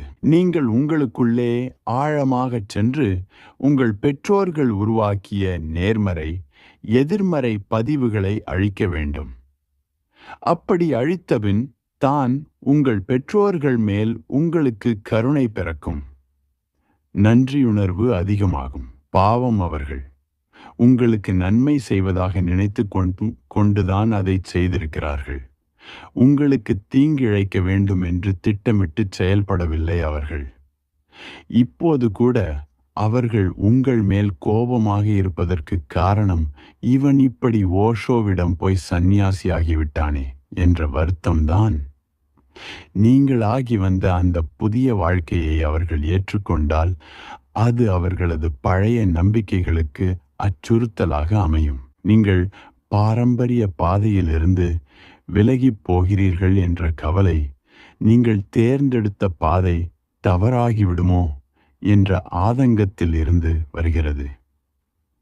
தவறான பாதையில் சென்று துன்பப்படப் போகிறீர்களே என்ற பயம்தான் கோபமாக வெளிப்படுகிறது. அவர்களுக்கு இன்னும் உங்கள் மீது அக்கறை இருக்கிறது. நீங்கள் நன்றாக மகிழ்ச்சியாக இருக்க வேண்டும் என்று கவலைப்பட்டு கொண்டிருக்கிறார்கள். ஆனால் அவர்கள் உங்கள் மீது காட்டும் பாசம் குருட்டுத்தனமானது, தன்னுணர்வு இல்லாதது. அதனால் நீங்கள் அவர்கள் சொல்வதை கவனிக்க வேண்டும் என்ற அவசியமில்லை. அதற்காக அவர்கள் மீது கோபம் கொள்ளாதீர்கள். அவர்களை புரிந்து கொள்ள முயற்சி செய்யுங்கள். நீங்கள் ஓஷோவிடம் சொல்கிறீர்கள், என் பெற்றோர்கள் யூதர்கள். நான் உங்களிடம் சந்நியாசியாகிவிட்டதில் அவர்களுக்கு மிகவும் வருத்தம். முதலில் உங்கள் பெற்றோர்கள் யூதர்கள். உலக மதங்களில் மிகவும் பழமையானது யூதர்களின் மதம். உலகிலேயே 2 மதங்கள்தான் மிகவும் பழமையானவை. யூதர்களின் மதம், அடுத்தது இந்து மதம். ஒரு மதம் எவ்வளவு பழமையானதாக இருக்கிறதோ அந்த அளவுக்கு அதில் பாரம் அதிகமாக இருக்கும். அந்த பாரம்தான் இப்பொழுது மக்களை அமிழ்த்தி கொண்டிருக்கிறது.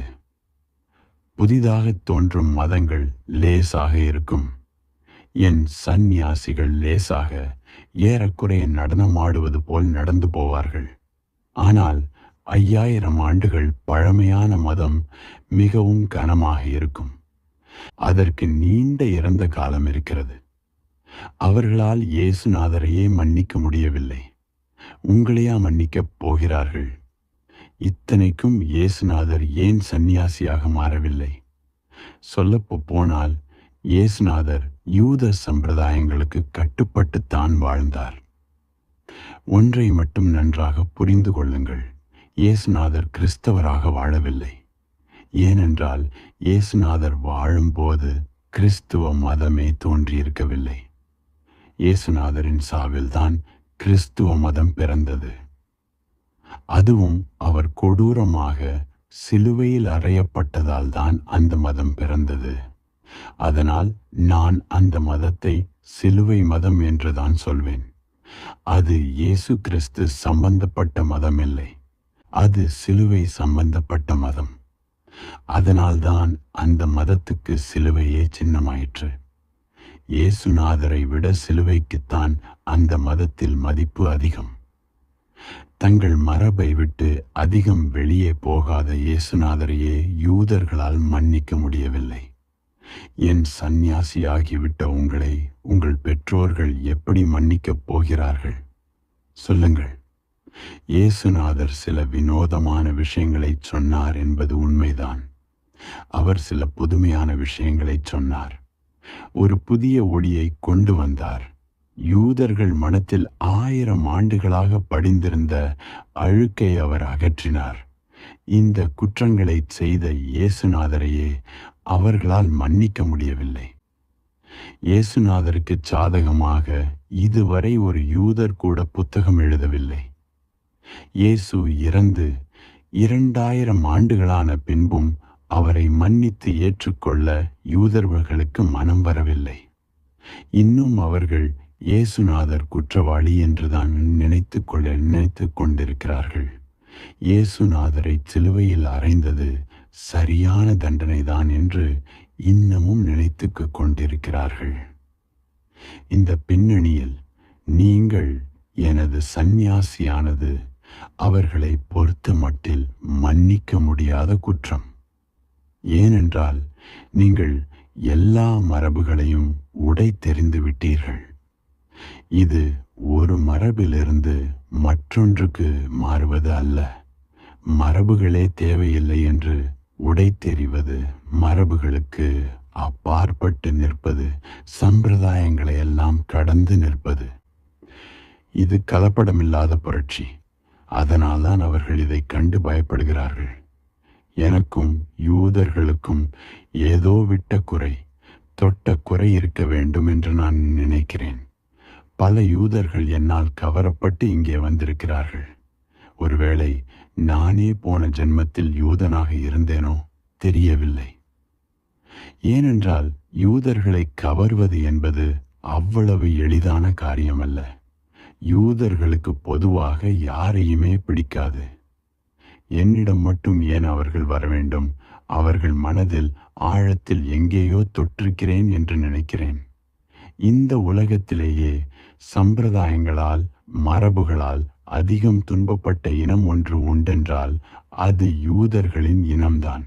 அதனால்தான் அவர்களுக்கு என்னிடம் ஈடுபாடு இருக்கிறது. நான் எல்லா சம்பிரதாயங்களையும் எல்லா மரபுகளையும் எதிர்க்கிறேன் என்பதால் தான் அவர்கள் என்பால் கவரப்படுகிறார்கள்.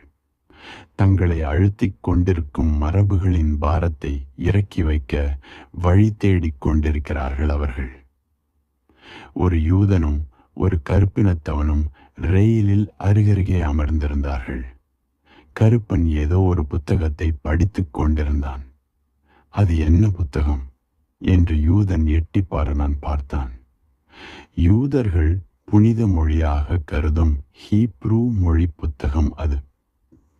சிறிது நேர மௌனத்துக்கு பிறகு யூதன் கருப்பனை பார்த்து சொன்னான், ஏன்பா, கருப்பனாக இருப்பது போதாதா? இன்னும் இது வேறு தேவையா? எல்லா நாடுகளிலும் யூதர்கள் ஒதுக்கப்பட்ட இனத்தவர்களாகவே கருதப்படுகின்றனர். கருப்பினமும் ஒரு வகையில் தாழ்த்தப்பட்ட இனம்தான். கருப்பாகவும் இருந்து யூதர்கள் மதத்தையும் பின்பற்றினால் கேட்க வேண்டுமா? அந்த அக்கறையில்தான் யூதன் கருப்பனை எச்சரித்தான். உங்கள் யூத பெற்றோர்கள் இப்போது பயப்படுகிறார்கள். மகனே, நீ யூதனாக இருப்பது போதாதா? இன்னும் இந்த ஓஷோ, சந்நியாசம் இதெல்லாம் வேறு தேவைதானா என்று நினைக்கிறார்கள். ஏனென்றால் என்னிடம் இருப்பது ஆபத்தானது. உலகத்தில் உள்ள எல்லா விஷயங்களையும் விட சுதந்திரம் ஆபத்தானது. சுதந்திரம் நெருப்பை போன்றது. அது உங்கள் அகந்தையை எரித்துவிடும். அப்படி எரிப்பதால் அந்த சூடு மற்றவர்களின் அகந்தைகளையும் எரிக்கத் தொடங்கும்.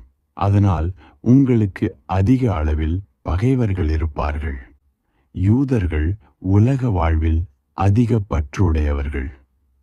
இன்றிருக்கும் மதங்களிலேயே உலக வாழ்வை அதிகம் நேசிக்கும் மதம் யூதர்களின் மதம்தான்.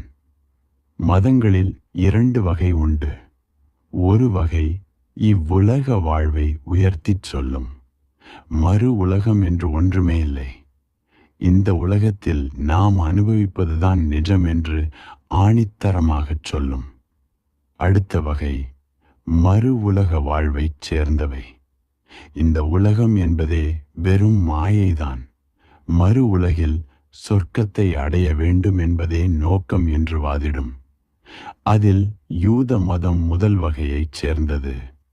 புத்த மதம் 2வது வகையைச் சேர்ந்தது. பௌத்தர்கள் என்னை தங்கள் எதிரிகளாக நினைக்கிறார்கள். ஏனென்றால் அவர்கள் கண்ணோட்டத்தில் நான் இவ்வுலக வாழ்க்கையில் அதிகம் நாட்டம் செலுத்துகிறேன். யூதர்களும் என்னை எதிரியாகத்தான் பார்க்கிறார்கள். ஏனென்றால் அவர்கள் கண்ணோட்டத்தில் நான் இவ்வுலக வாழ்க்கையில் போதிய அளவு நாட்டம் செலுத்தவில்லை. என் மதம் 2 உலகங்களையும் இணைக்கும் பாலம் போன்றது. நான் சொல்லும் சந்நியாசம் 2 உலகங்களின் அழகான சேர்க்கை. உலகங்களை நான் இவ்வுலகம் அவ்வுலகம் என்று பாகுபடுத்தி பார்ப்பதில்லை. 2மே அழகான உலகங்கள்தான். நாம் 2 உலகங்களிலும் வாழ்ந்தாக வேண்டும். ஏனென்றால் அவை தனித்தனி உலகங்கள் இல்லை. அவற்றை 2ஆக பிரிக்க முடியாது. இவ்வுலகம் அவ்வுலகம் என்று மதங்கள் பிரித்ததுதான் எல்லா குழப்பங்களுக்கும் வித்து. பணத்தை விட தியானம் செய்வது யூதர்களுக்கு முக்கியமில்லை. பணம் சம்பாதிப்பதுதான் முக்கியம். இப்போது நீங்கள் இங்கே தியானம் செய்ய வந்துவிட்டதால் உங்கள் பெற்றோர்கள் பயப்படுகிறார்கள். மகனே, என்ன செய்கிறாய் நீ? இது பணம் சம்பாதிக்க வேண்டிய வயது. உலகத்தில் காலூன்றி நிற்க வேண்டிய வயது.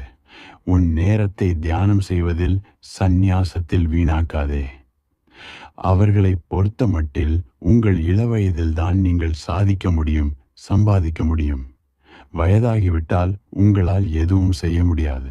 அப்போது உங்களால் பணம் சம்பாதிக்க முடியாது, அதிகாரம் செலுத்த முடியாது, கண்ணியத்தோடு வாழ முடியாது என்பதுதான் அவர்களின் எண்ணம். அதனால் நீங்கள் இப்போது பணம் சம்பாதிக்காமல் என்னோடு சுற்றி கொண்டிருப்பது தவறு என்று நினைக்கிறார்கள். உங்கள் இளமையை, நேரத்தை வீணாக்குகிறீர்கள் என்று நினைக்கிறார்கள்.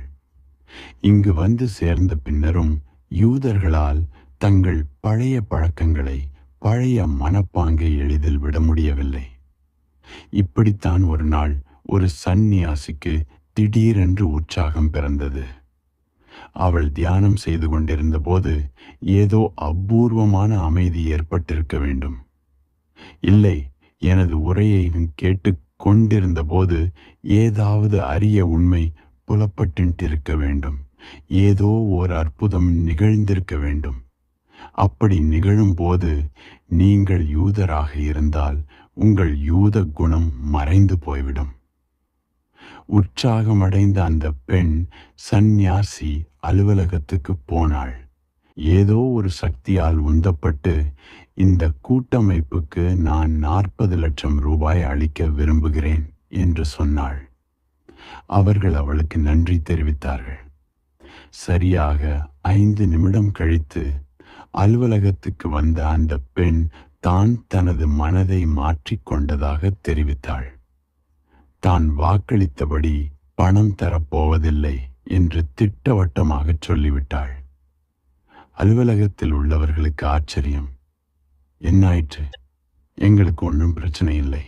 நீ பணம் தராவிட்டாலும் பரவாயில்லை. ஆனால் ஏன் உன் மனதை இப்படி மாற்றிக்கொண்டாய் என்று சொல்ல முடியுமா? நீயாகவே வந்து பணம் தரப்போகிறேன் என்று சொன்னாய். நாங்கள் யாரும் உன்னிடம் எதுவும் கேட்கவில்லை. இப்போது நீயே வந்து பணம் இல்லை என்று சொல்கிறாய். இந்த 5 நிமிடத்தில் என்ன நடந்தது? அவள் சொன்னாள், நான் இங்கிருக்கும் இன்னொரு சந்நியாசியான அமிதாப்பை பார்த்தேன். அமிதாப் என் நண்பன். அவனிடம் என் நன்கொடையை பற்றி சொன்னேன். அவனுக்கு கோபம் வந்துவிட்டது. உனக்கு என்ன கிறுக்கா பிடித்திருக்குது? போய் உடனே உன் நன்கொடையை ரத்து செய் என்று காஸ் மூஸ் என்று கத்தினான். எனக்கு பயமாக இருந்தது. அதனால்தான். இதில் வேடிக்கையை பாருங்கள். அமிதாப் ஒரு போலந்து நாட்டு யூதன் போலந்து நாட்டுக்காரன். இந்த இரண்டும் மிகவும் ஆபத்தான சேர்மானம். அமிதாப் என் மேல் மிகுந்த அன்பு வைத்திருக்கிறான். அவன் இங்கேதான் இருக்கிறான். இங்குள்ள நோய் நீக்கும் வல்லுநர்களில் அவன்தான் முக்கியமானவன். அவன் என் வீட்டில்தான் வாழ்கிறான். என்றாலும் பழைய பழக்கங்களிலிருந்து விடுபடுவது கொஞ்சம் கஷ்டம்தான். இப்படித்தான் ஒரு யூதன் மற்றொரு யூதனை அழைத்தான். உடனே வா, இங்கே 300 காற்றட்டைகள் வெறும் $50 கிடைக்கிறது. உடனே அடுத்த யூதன் அவனிடம் ஓடினான். முதலாம் அவன் முன்னால் குவிந்திருந்த 300 காற்றட்டைகளை சோதித்து பார்த்தான். ஏய் முட்டாளே, இந்த காற்றட்டைகளில் ஒரு கால் தான் இருக்குது. யாரும் இது அணிய முடியாது. நீதான் முட்டாள். ஒரு காலுடன் எத்தனை பேர் இருக்கிறார்கள்? அது போக இதை நாம் அணியப் போவதில்லை, விற்கத்தான் போகிறோம். வெடி பேச்சு பேசாமல் வேண்டியதை பார். ஆக ஒரு யூதன் இஸ்ரேல் நாட்டிலிருந்து அமெரிக்காவின் சிகாகோ நகரத்துக்கு வந்தான். அப்போதுதான் அவன் முதல் முறையாக அமெரிக்காவுக்கு வருகிறான். நல்ல மழை. காலணிகள் வாங்க அங்குள்ள ஒரு கடையில் நுழைந்தான். ஒரு ஜோடி காலணியை பார்த்து அதன் விலையை கேட்டான். $20. இல்லை, $10 தான் தருவேன். அந்த விலைக்கு விற்க முடியாது. $10 என்றால் வாங்கிக் கொள்கிறேன். இல்லை என்றால் வேண்டாம். ஒரு நிமிடம் அவகாசம் கொடுங்கள், மேனேஜரை கேட்டு சொல்கிறேன் என்று சொன்னான் விற்பனையாளன். $10 சரி என்று சொல்லிவிட்டார் மேனேஜர். வேண்டாம், நான் $5 தான் தருவேன்.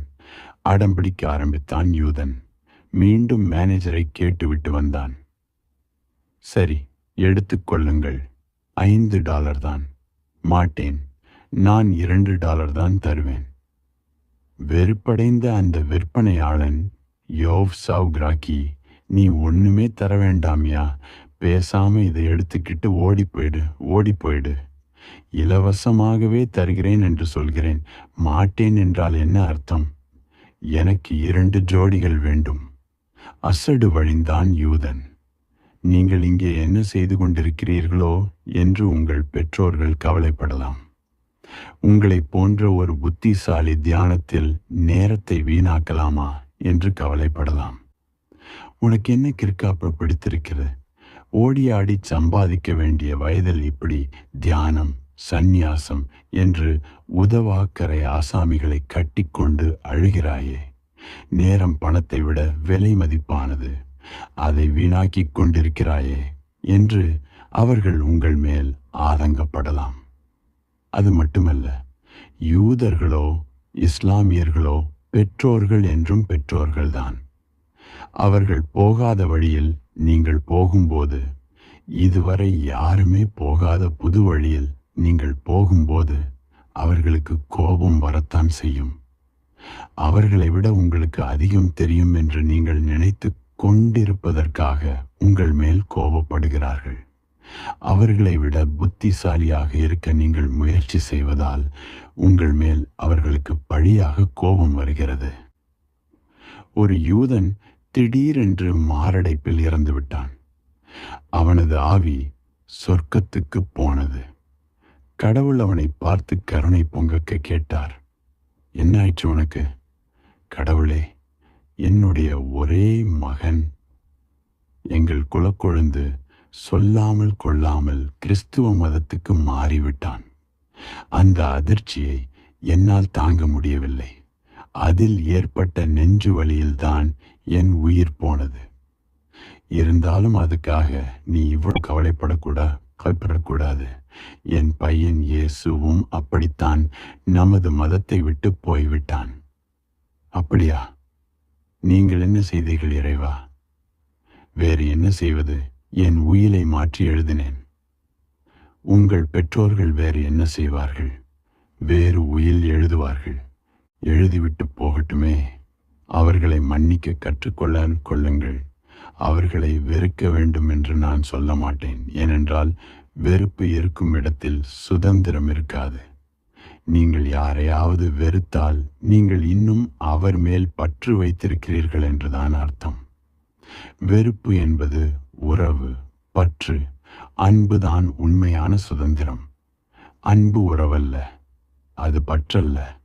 வெறுப்பதுதான் பற்றை வளர்க்கிறது. அதனால்தான் உறவாடுபவர்கள் எப்போதும் வெறுப்புடன் இருக்கிறார்கள். அன்பு என்பது சுதந்திரம். அவர்கள் மேல் அன்பு காட்டுங்கள். அப்போது உங்களுக்கு முழுமையான சுதந்திரம் இருக்கிறது என்று அர்த்தம். உங்கள் பெற்றோர்கள் மேல் அன்பு காட்ட வேண்டும் என்றால் நீங்கள் உங்களை தூய்மைப்படுத்திக் கொள்ள வேண்டும். புத்தர் சொன்னது போல் அவர்களை கொல்ல வேண்டும் என்று நான் சொல்ல மாட்டேன். அவர்களை புரிந்து கொள்ளுங்கள். அவர்கள் மேல் அன்பு காட்டுங்கள். கொல்வது என்பது அவசரத்திலும் ஆத்திரத்திலும் நடக்கும் ஒரு செயல். எந்த சூழ்நிலையிலும் அவசர செயல் உதவாது. உங்கள் பெற்றோர்களின் தாக்கம் உங்களுக்குள் ஆழமாக இறங்கி இருக்கிறது. உங்கள் இரத்தத்தில், எலும்பில், எலும்பு மஜ்ஜை வரை அவர்கள் தாக்கம் இருக்கிறது. அவர்களை உங்களால் எளிதில் கொல்ல முடியாது. அது சாத்தியமில்லை. அவர்களை கொல்ல வேண்டுமென்றால் நீங்கள் தற்கொலை செய்து கொள்ள வேண்டும். அப்பொழுதுதான் அவர்களை நீங்கள் முழுமையாக கொல்ல முடியும்.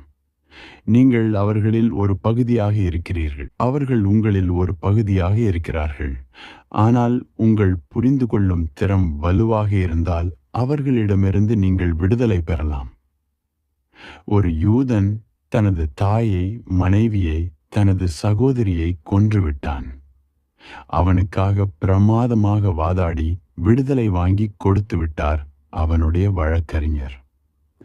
அந்த யூதன் விடைபெற்று போகும்போது சொன்னார், உனக்கு இன்னும் ஓர் அப்பா இருக்கிறார். அதனால் விரைவில் சந்திப்போம். நான் அப்படி சொல்ல மாட்டேன். எனது வழி இன்னும் நுட்பமானது. இயேசுநாதரும் புத்தரும் சொன்னது கரடு முரடான பழைய வழிகள். நான் சொல்வது இந்த நூற்றாண்டுக்கேற்ற வழி. உங்கள் பெற்றோர்களை மன்னியுங்கள். அவர்களை புரிந்து கொள்ளுங்கள். கேள்வி உங்களை பற்றியதுதான். வெளியில் இருக்கும் உங்கள் பெற்றோர்களை பற்றியதல்ல. உங்கள் அளவில் நீங்கள் இயல்பாக அழுத்தமில்லாமல் இருக்க முடிந்தால் போதும். உங்களுக்கு அவர்கள் மேல் கருணை இருந்தால் போதும். பாவம், அவர்களும் தங்கள் வழியில் பல இன்னல்களை சந்தித்திருக்கிறார்கள். தங்கள் மொத்த வாழ்க்கையையும் தொலைத்துவிட்டு நிற்கிறார்கள். இப்போது உங்கள் வாழ்க்கையை வீணாக்க முயற்சி செய்து கொண்டிருக்கிறார்கள். அதுவும் அவர்களாக விரும்பி திட்டமிட்டு செய்யவில்லை. அவர்களுக்கு இப்படித்தான் வாழத் தெரியும். இதை நீங்கள் உணரும்போது உங்கள் மனதில் அவர்கள் மேல் கருணை பெருக்கெடுக்கும். அந்த கருணையின் காரணமாக உங்களால் அவர்களுக்கு உதவ முடியும். ஏனென்றால் கருணை நுட்பமான வழிகளில் செயலாற்றும் வல்லமையுள்ளது.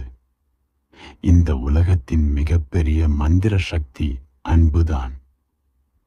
அவர்களிடம் போய் அவர்கள் சொன்னதை கேட்டு அதன்படி நடந்து கொள்ளுங்கள் என்று நான் சொல்லவில்லை. அது தவறு. அது உங்கள் வாழ்க்கையை அழித்துக் கொள்வதாகும். அதனால் அவர்களுக்கும் ஒன்றும் பயனில்லை. அவர்களிடம் போகும்போது கருணையுடனும் மன்னிக்கும் மனோபாவத்துடனும் செல்லுங்கள். அவர்கள் உங்கள் கருணையை, அன்பை, உங்கள் மகிழ்ச்சியை உணர வேண்டும். அவர்கள் உங்கள் கொண்டாட்டத்தை உணர வேண்டும். இந்த சந்நியாசத்தில் உங்களுக்கு என்ன நிகழ்ந்தது என்று அவர்கள் புரிந்து கொள்ளட்டும். நீங்கள் முன்னால் இருந்ததற்கும் இப்போது இருப்பதற்கும் உள்ள வித்தியாசத்தை அவர்கள் பார்க்கட்டும். புத்தரின் தந்தை அவர் மேல் மிகுந்த கோபத்துடன் இருந்தார். பல வருடங்கள் கழித்து புத்தரை பார்த்தபோது கூட அவரது கோபம் மாறவில்லை. கோபத்தில் அவரால் புத்தரை சரியாக கூட பார்க்க முடியவில்லை. புத்தர் அமைதியாக இருந்தார். அவரது தந்தையோ அவரை கண்டபடி திட்டிக் கொண்டிருந்தார். சித்தார்த்தா, நீ என்னை கொன்று விட்டாய். 12 வருடம் கழித்து ஏன் இப்போது என்னை பார்க்க வந்தாய்? எவ்வளவு நாள் நான் காத்திருந்தேன். நீ எனக்கு மகன் இல்லை, நீ என்னுடைய எதிரி. புத்தர் ஒன்றுமே பேசாமல் அமைதியாக இருந்தார். சிறிது நேரம் கோபத்தில் கத்தியபின் தான் புத்தர் அதுவரை ஒன்றுமே பேசவில்லை என்பது அவர் தந்தைக்கு தெரிந்தது. நீ ஏன் பேசாமலே நிற்கிறாய் என்று மகனை பார்த்து கோபத்துடன் கேட்டார். புத்தர் கனிவுடன் சொன்னார், இந்த 12 வருடங்களாக உங்கள் மனதில் அடக்கி வைத்திருந்ததை எல்லாம் முதலில் வெளியில் கொட்டிவிடுங்கள். உங்கள் மனதை அழுத்தும் பாரத்தை இறக்கி வையுங்கள். உங்கள் மன பாரம் குறைந்தால்தான் நீங்கள் என்னை பார்க்க முடியும். இப்போது கோபம் உங்கள் கண்களை மறைத்து கொண்டிருக்கிறது. ஒன்றை மட்டும் நிச்சயமாக தெரிந்து கொள்ளுங்கள். நீங்கள் இப்போது உங்கள் மகனிடம் பேசவில்லை, யாரோ ஒரு 3ஆம் மனிதரிடம் பேசிக் கொண்டிருக்கிறீர்கள். உங்கள் அரண்மனையை விட்டு ஓடிய உங்கள் மகன் இறந்து விட்டான். நான் புது மனிதனாக பிறப்பெடுத்து வந்திருக்கிறேன். நான் புது உணர்வுகளுடன், புதிய அன்புடன், புதுப்பிக்கப்பட்ட கருணையுடன் திரும்பி வந்திருக்கிறேன். என்னை பார்ப்பதற்கு முன்னால் உங்கள் சுமையை வெளியே இறக்கி வையுங்கள். கோபம் கொப்பளிக்கும் உங்கள் கண்களால் இப்போது என்னை பார்க்க முடியவில்லை. உங்கள் கண்கள் தெளிவாக பார்க்கும் வரை காத்திருங்கள். தந்தையோ கோபத்தில் நடுங்கிக் கொண்டிருந்தார். சாந்தமான இந்த வார்த்தைகளை கேட்டதும் அவரது மனம் குளிர்ந்தது. கோபத்தின் கண்ணீர் துளிகள் அவர் கண்களில் இருந்து வழிந்தன. தனது கண்களை துடைத்து கொண்டார். முன்னால் நிற்கும் புத்தரை தீர்க்கமாக பார்த்தார். இவன் அரண்மனையை விட்டு ஓடிய என் மகன் அல்லன். இவன் வேறு மனிதன், முற்றிலும் மாறுபட்ட மனிதன். முகமும் உடலமைப்பும் ஒன்றாக இருக்கலாம், ஆனால் இவன் வேறு ஆள். இவனிடம் ஓர் ஒளி இருக்கிறது, புது தெளிவு இருக்கிறது. இதெல்லாம் என் மகனிடம் நான் பார்த்ததில்லை. இதை உணர்ந்த மன்னர் புத்தரின் காலில் வேரறுந்த மரம் போல் வீழ்ந்தார். என்னையும் உன்னுடன் சேர்த்துக்கொள். எனக்கு சந்நியாசம் வழங்கு. எனக்கு வயதாகிவிட்டது. சாவு நெருங்கிவிட்டது. நீ அனுபவித்த அந்த நிம்மதியை நானும் அனுபவிக்க வேண்டும். என்னை மன்னித்து விடு. என் கோபத்தை மன்னித்து விடு. உனக்கு என்ன நடந்தது என்று எனக்கு தெரியாது. உனக்குள் என்ன நடந்து கொண்டிருக்கிறது என்பதும் எனக்கு தெரியாது. நீ வந்ததும் நல்லதாக போயிற்று. நீ என்னை இன்னும் நினைவில் வைத்திருப்பதற்கு நன்றி. நீ என்னை இன்னும் மறக்கவில்லை என்று உணரும் போது பெருமையாக இருக்கிறது. நீங்கள் உங்கள் பெற்றோர்களிடம் மீண்டும் போகும்போது முதலில் அவர்களது கோபத்துக்கு வடிகாலாக இருங்கள். உங்கள் பெற்றோர்கள் ஜெர்மன் நாட்டவர்கள், அதிலும் யூதர்கள். அதனால்தான் அவர்கள் கோபம் புத்தரின் தந்தையின் கோபத்தை விட பல மடங்கு அதிகமாக இருக்கும். அவர்கள் சொல்வதை மௌனமாக கேளுங்கள். கோபப்படாதீர்கள். தியான நிலையில் அமைதியாக மௌனமாக இருங்கள். உங்கள் அமைதி அவர்களை பற்றி கொள்ளும். அவர்களுக்கு நீங்கள் உண்மையிலேயே உதவி செய்ய வேண்டுமென்றால் அமைதியாக அவர்கள் கோபத்தை தாங்கிக் கொள்ளுங்கள். என்னுடைய ஒவ்வொரு சந்நியாசியும் தனது பெற்றோர்களுக்கு உதவ வேண்டும். ஏனென்றால் அவர்கள் நம்மை பெற்று ஆளாக்கியவர்கள். அவர்களுக்கு எந்த வழி சரி என்று தோன்றியதோ அந்த வழியில் உங்களை வளர்த்தார்கள். பாவம், அவர்களுக்கு வேறு வழி தெரியாது. அவர்களால் என்ன செய்ய முடியுமோ அதையெல்லாம் உங்களுக்காக செய்தார்கள். அவர்கள் செய்வதெல்லாம் உங்கள் நன்மைக்காக என்று நினைத்து கொண்டுதான் செய்தார்கள். அதனால் உங்களுக்கு உண்மையிலேயே நன்மை விளைந்ததா என்பது வேறு விஷயம். அவர்கள் நோக்கத்தில் குற்றமில்லை. அதனால் அவர்களிடம் நீங்கள் மறுபடியும் செல்லும்போது அவர்களுக்கு உதவ வேண்டும். கடைசியாக ஒரு கேள்வி. எங்களை பார்க்கும்போது உங்களுக்கு சலிப்பாக இல்லையா? எங்கள் முட்டாள்தனங்களை பார்க்கும்போது உங்களுக்கு வெறுப்பாக இல்லையா? நான் உங்கள் முட்டாள்தனங்களை மிகவும் ரசிக்கிறேன். நான் இந்த உலகில் பிறந்ததற்கு எதையாவது செய்ய வேண்டும் அல்லவா? உங்கள் முட்டாள்தனங்களை போக்கும் காரியத்தில் இறங்கிவிட்டால் நான் ஆயுள் உள்ள வரையில் உழைத்து கொண்டே இருக்கலாமே. சொர்க்கத்தில் இருந்த இயேசுநாதருக்கு சலிப்பாக இருந்தது. தனது தந்தையான கடவுளிடம் போய் கேட்டார், எனக்கு ஏதாவது வேலை கொடுங்கள், ஒன்றுமே செய்யாமல் சலிப்பாக இருக்கிறது. சரி, இந்த அறத்தை எடுத்து கொண்டு போய் இமயமலையில் கூர்மையான இருக்கும் சிகரங்களின் முனைகளை அவற்றை வழுவழுப்பாக மாற்று. 7000 ஆண்டுகளுக்கு பின் இயேசுநாதர் மீண்டும் கடவுளிடம் வந்தார். முடித்து விட்டேன். அடுத்து இந்த கரண்டியை வைத்துக்கொண்டு இந்த மகா சமுத்திரத்தில் உள்ள நீரை வெளியில் கொட்டு. அடுத்த 7000 ஆண்டுகளில் அந்த வேலையும் முடிந்தது. அடுத்து என்று துடிப்புடன் வந்து நின்றார் இயேசுநாதர். அவரது தொணதொணப்பை பொறுக்க மாட்டாத கடவுள் சொன்னார், பூமியில் உள்ள மனிதர்கள் ஒருவரை ஒருவர் நேசிக்க வேண்டும் என்று அவர்களுக்கு புரியவை. மனிதர்கள் உள்ளவரை, காலங்கள் உள்ளவரை உனக்கு வேலை இருக்கும், ஓய்வே இருக்காது. நான் பூசாரி இல்லை, மதகுருவோ பாதிரியோ இல்லை. உங்களை ஆளாக்குவது நான் செய்தேயாக வேண்டிய கடமை இல்லை. அப்படி இருந்தால்தான் எனக்கு சலிப்பு உண்டாகும். உங்களை ஆளாக்குவது என் அன்பின் வெளிப்பாடு, என் மகிழ்ச்சியின் வெளிப்பாடு. போப்பாண்டவரின் கோடைக்கால வீட்டை அழகுபடுத்தி கொண்டிருந்தார்கள். வேலை எப்படி நடக்கிறது என்பதை பார்க்க போப்பாண்டவர் வந்தார். அழகுணர்ச்சி அதிகம் உள்ள கட்டடக்கலை நிபுணர் ஓர் அழகான விலை மதிக்க முடியாத 12ஆம் நூற்றாண்டு சிலுவையை போப்பாண்டவரின் படுக்கை அறையில் அவரது படுக்கைக்கு மேல் தொங்கவிட்டிருந்தார். அதை பார்த்தவர்கள் எல்லாம் பாராட்டினார்கள். ஆனால் போப்பாண்டவருக்கு அது கொஞ்சம் பிடிக்கவில்லை. கட்டடக்கலை நிபுணரிடம் அவர் சொன்னார், அது வேண்டாம்.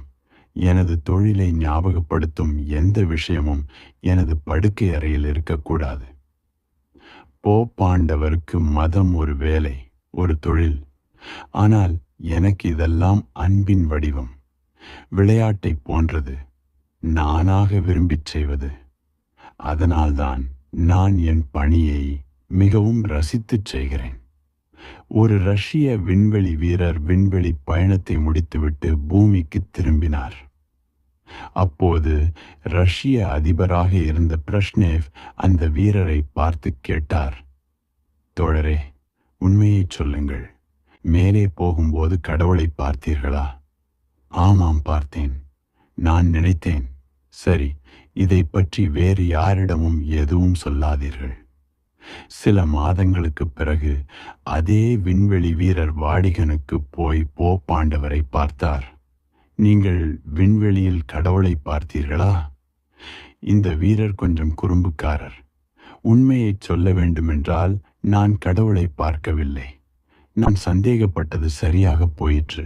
இந்த உண்மையை தயவு செய்து வெளியில் சொல்லிவிடாதீர்கள்.